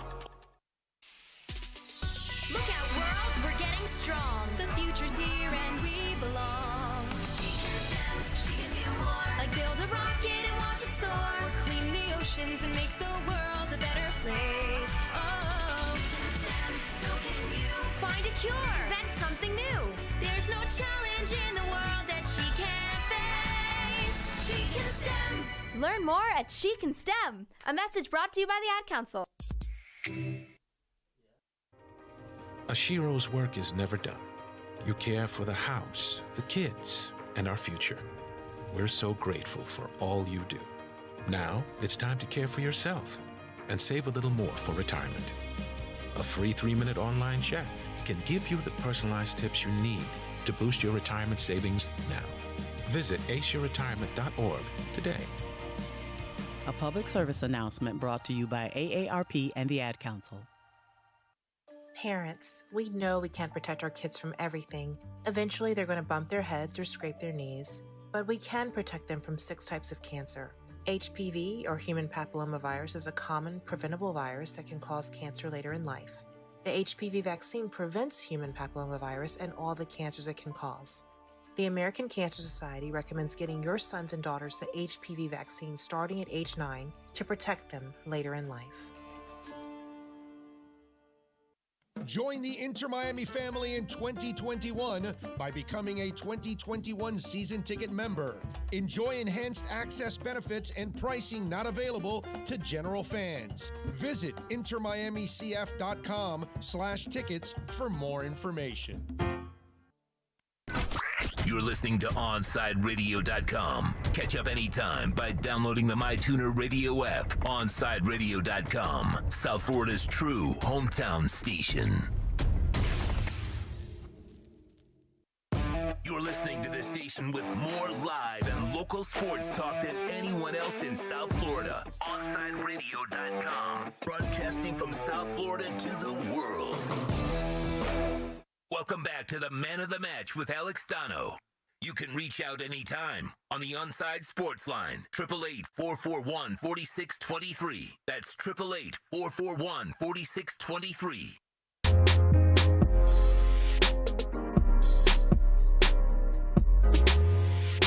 Back here on Man of the Match, we're going to wrap it up in a few minutes and officially hand it off to Michael Christian, who takes over from 6 to 7 every single night, game night. Awesome show here on OnSideRadio.com. And Michael joins us now for the crossover. You know, Michael, I know you're a big Disney Plus fan. We talked about that a couple weeks ago. That was your top streaming service. Did you grow up on the Mighty Ducks movies? Have you started watching that new series? Because I haven't watched the first episode yet, but I'm kind of into the idea of it because I grew up on the Mighty Ducks films. So I've only ever seen the first Mighty Ducks movie, and I know what's is it, the Flying V or something like that? Like, I remember some of it, but I've seen it once a really long time ago. So no, I haven't checked out the new series. Oh, okay, because somebody was telling me, and I grew up on it, born in the 80s, I'm a 90s kid, so that was like my life, the Mighty Ducks. Like, I love those movies. And somebody told me it has a Cobra Kai type of vibe to it so far, so that kind of got me in to the idea. Is there anything else, because I know you're into the Marvel stuff, of course. You watch WandaVision, you're watching You're watching Falcon and the Winter Soldier. Are there any other series you've been watching on Disney Plus that you might recommend? Because I subscribe to it, and there are certain things I watch on it, but I feel like I don't watch enough on there. So it depends on what you're into, right? So I'm into like all the Star Wars stuff. So obviously Mandalorian. I watched the Clone Wars series as well as Star Wars Rebels. They're animated shows, but they're really good. It's not. I've watched Clone Wars. I haven't started Rebels yet, so I think that's got to be the next thing I do. Rebels is fantastic. It starts off a bit too much like a kid's show, but you have to push through it. And once you do, it makes it really worth it. And then, obviously living in Orlando, big fan of actually going to Disney World and everything like that. They have a bunch of different series about the parks and everything. They have one about Animal Kingdom and all the animals. They have another one about, I don't remember what it's called. I don't think it's One Man's Dream. It's something. It's like Imagineering and like how they built the parks and the history of them and everything. It's a fantastic series. I watched that with my wife. We love Disney as well. My wife and I love going to Disney whenever we can, and even my 3-year-old is already into it. Like, so he's dying to go back because we went in early December. We took him there. I don't think he remembers the trip prior to that when he was really, really young, but he always sees like commercials for Disney World. He begs us to go back. Yeah, listen, if you watch the Animal Kingdom series, it's super dope because they like show you the actual animals that are there, but like behind the scenes and training them and like feeding them and all this stuff. Dude, I saw them tell an elephant, like they fed the elephant out of a bucket and the elephant just kind of dropped it on the ground. And the trainer was like, "Oh, that's what you're going to do? You're not going to hand it to me?" Literally, that's all she said. The elephant picks up the bucket with its trunk and hands it to her. I lost my mind. Oh my God. That is wild. All right, I'll keep that in mind. I got to watch the Animal Kingdom thing. Hey, what do you have planned for game night tonight? We got to dissect the Heat win last night. Obviously, it was against the Knicks, which is always a good thing because screw New York, screw the Knicks. I hate all those teams. I'm also going to give a really, really early look as to, Miami Dolphins 2021 schedule. And we've got some gaming updates. There's some updates going on with a bunch of different games. Obviously, like I said yesterday, the wagers in Fortnite and Warzone and Call of Duty had a couple updates and maybe more to come. So we're going to be discussing some of that as well. Nice. Hey, when do you think Victor Oladipo finally makes the debut? Is it going to be against the Pacers, or do we have to wait a little bit longer, you think? I think it's going to have to be a little bit longer. I think I saw a tweet that said that he was going to sit out. I don't know if it was an official tweet or just someone's guess. Ariel Altias, who does a bunch of Heat stuff for 5 Reasons, has noted that he hasn't, as in Victor Oladipo, hasn't played any back-to-backs. And so playing him the first half of a back-to-back when the second game is in Miami probably wouldn't make a lot of sense. But if you ask me, I would love for his first game to be against the Pacers. Really get that fire going, get him a revenge game. Ooh, Depot for 30. I'm for it. I love it. Michael Christian's coming up next, 6 to 7 on game night. Have a great show, man. I appreciate it, man. You have a good rest of your night. Thank you so much. And great stuff by the crew here. Alex, excellent work. Tito did awesome stuff today. Big thanks to Jeremy Taché and David Furones for joining us on today's episode. And remember, if you missed anything, you can always podcast it, man. We're on all the platforms. You go to Apple Podcasts, Spotify, Google Pods, Podbean. You search either my name, Alex Donno, or search Man of the Match, or search Onside Radio. You'll find the show there. Make sure you subscribe to our podcast, and you can play it back on demand anywhere. I know that people love listening back to the interviews. So, we talk with Ira Winderman every Monday. That always gets a lot of replays. Omar Kelly on Fridays, Kyle Krabs on Thursdays, and we have various other great people on throughout the week, including those who joined us today. So make sure you check that out. Michael Christian is coming your way next. You're listening to the only locally owned sports station in South Florida. We are OnSideRadio.com.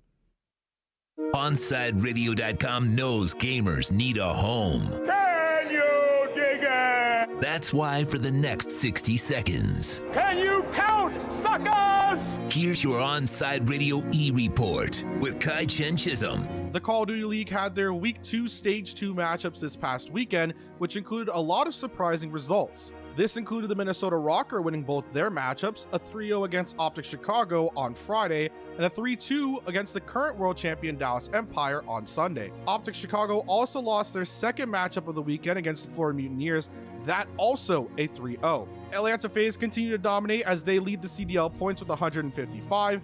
Florida Mutineers now at 7th place with 50 points, and both Rocker wins move them up to 6th, just above the Mutineers with 60. The Mutineers are now tied in the Stage 2 group standings in Group Bravo with the Dallas Empire and Seattle Surge, as all three teams are currently holding a 2-1 standing. There are still a lot of games to be played out this season, and it'll be interesting to see where teams like Optic Chicago and Florida Mutineers finalize in the standings. Stay in touch in the world of gaming with the Onside Radio E Report.